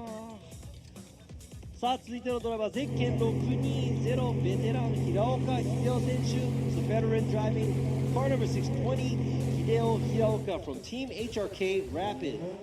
さあ1本目82ポイントを取っている平岡選手、2本目どうだ。 Yeah, you can see here coming up into this outer zone 1.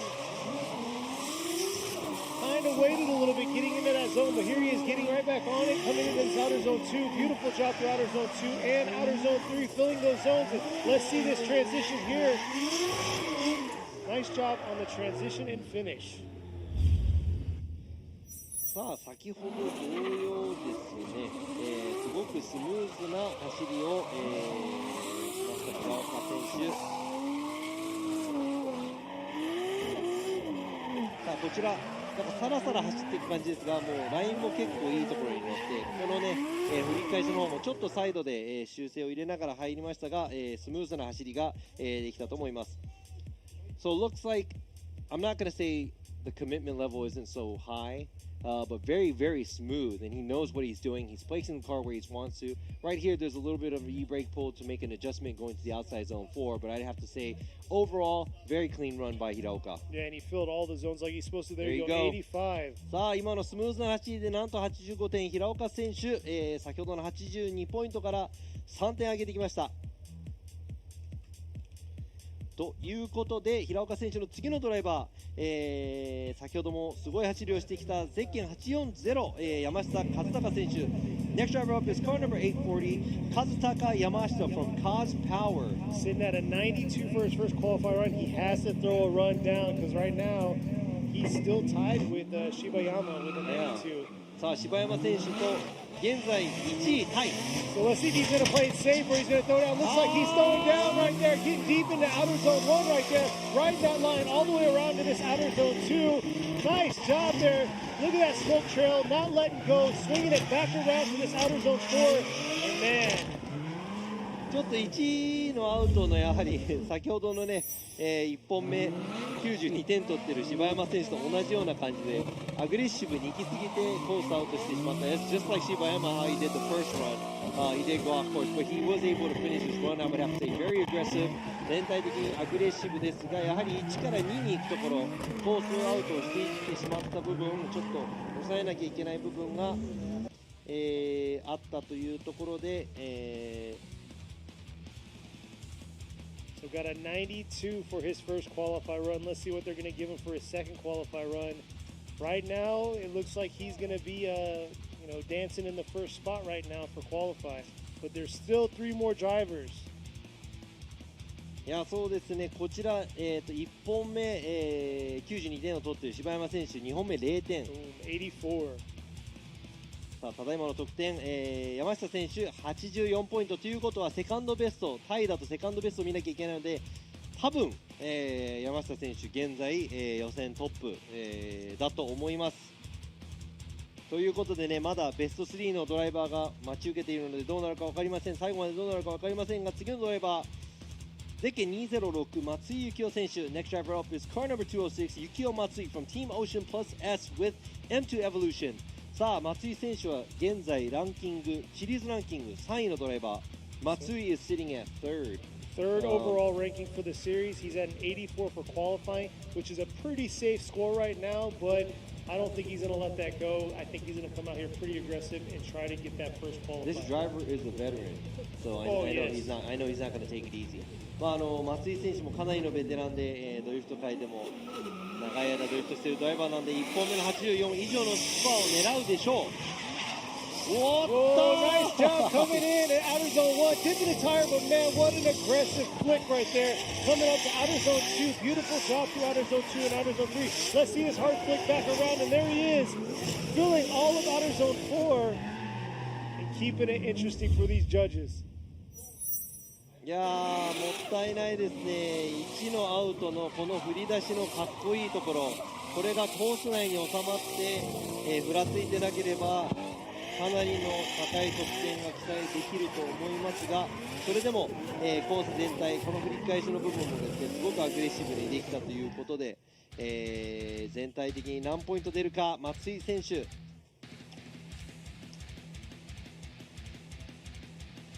ちょっと90、今現在トップ通過のスコアからは少し難しいかなという部分がありますが、84を超えてくるか。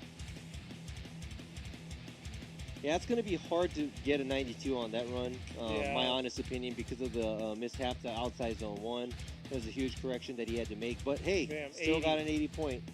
それでも80ポイント、1本目の84ポイントの方が、高かったということで、松井選手2本目80ポイントです。さあ、ランキングシリーズランキング2位、次のドライバーです。ゼッケン283長澤翼選手。Next driver up is second in the points race of the FDJ. 翼紹介 with hardcore.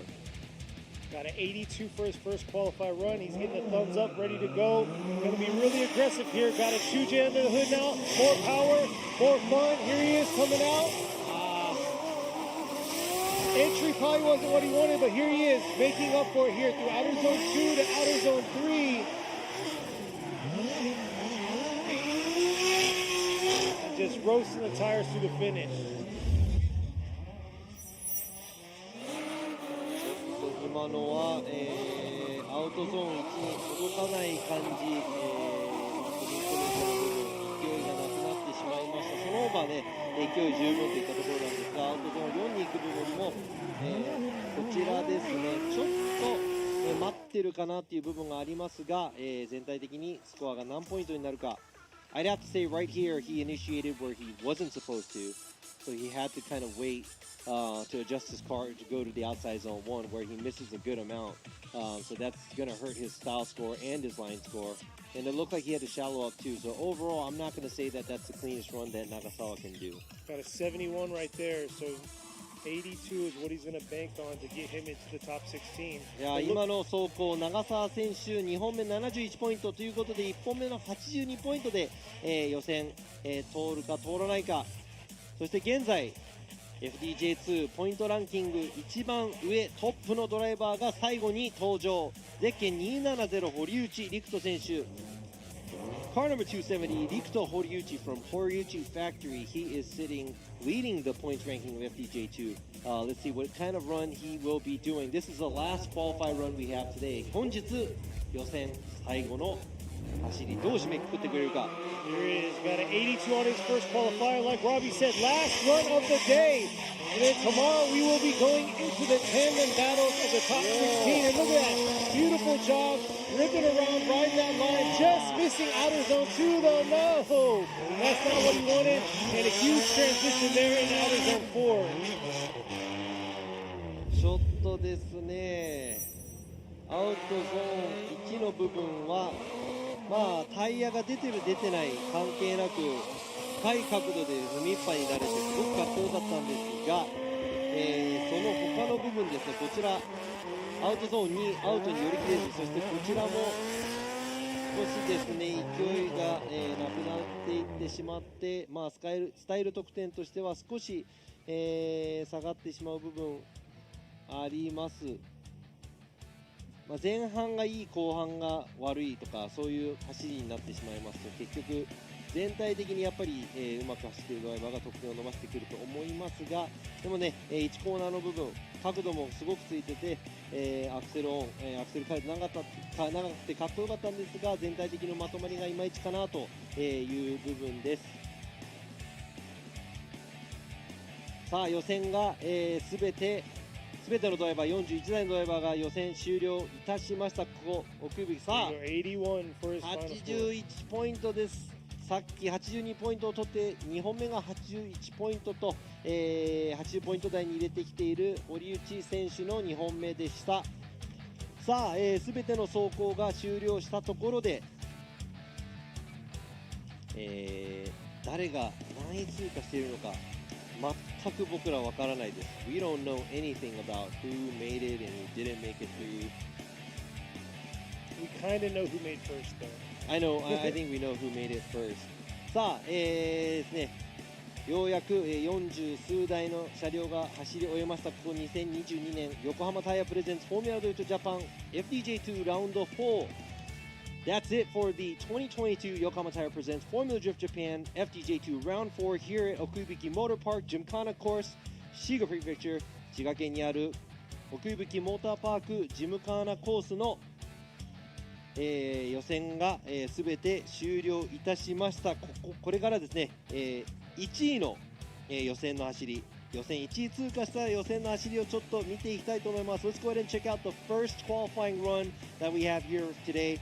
1位がですね、なんと The number one, yeah, the number one qualifier. なんと、予選ポイント92ポイントを取ったゼケン840山下和孝選手 Car number 840和孝山下 's run. Let's go ahead and check out the replay. そのリプレイをちょっとご覧いただきましょ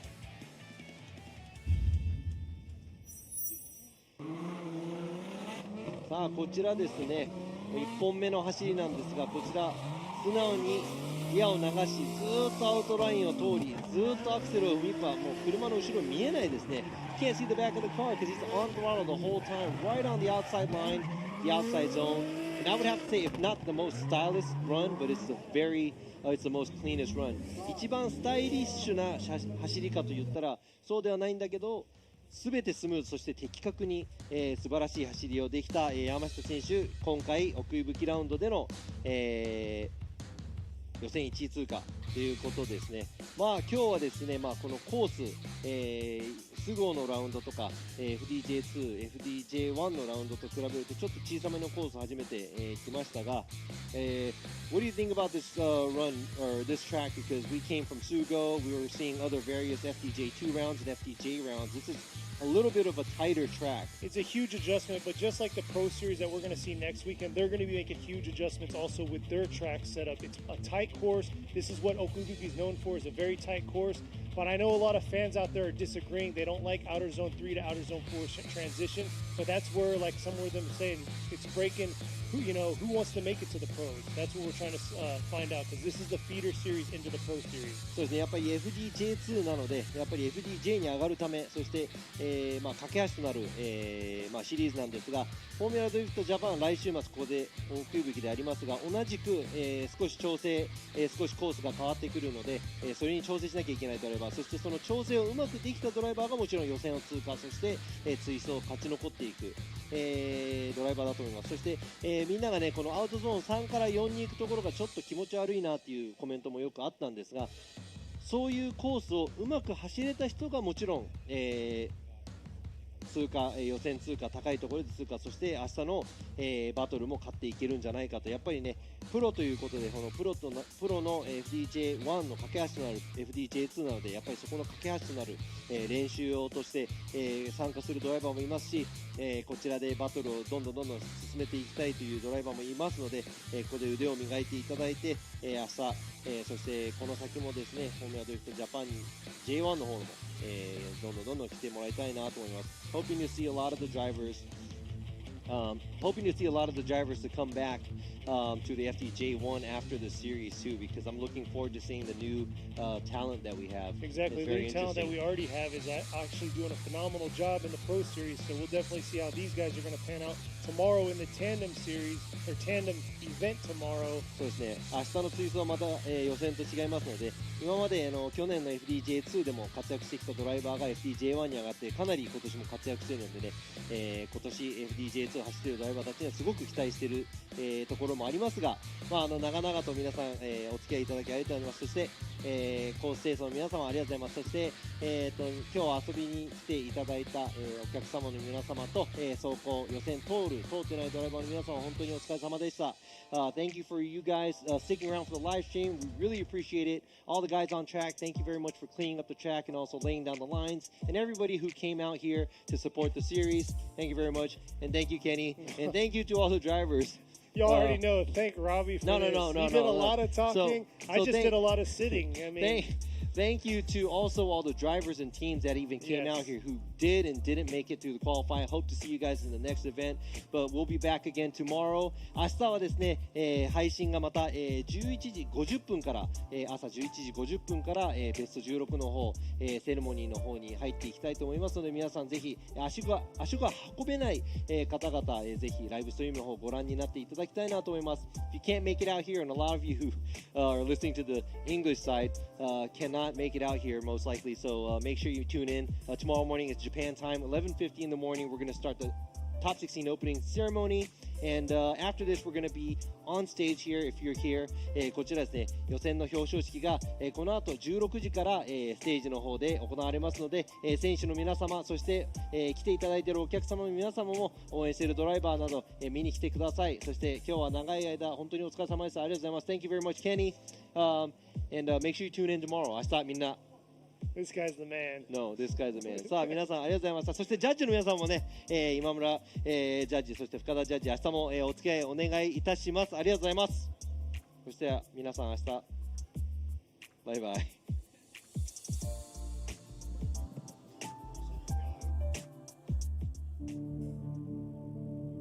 フォーミュラードリフトジャパン。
横浜。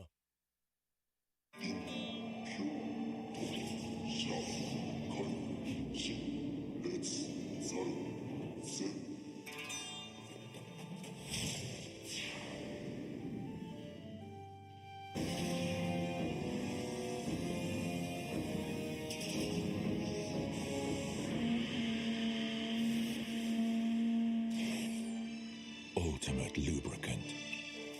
Mortis.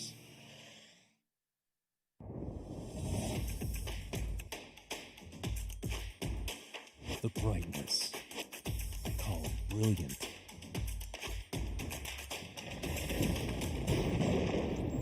Valenti. What's up, guys? It's Frederick Galspo, and I use RSR suspension on all my drift cars. I love RSR.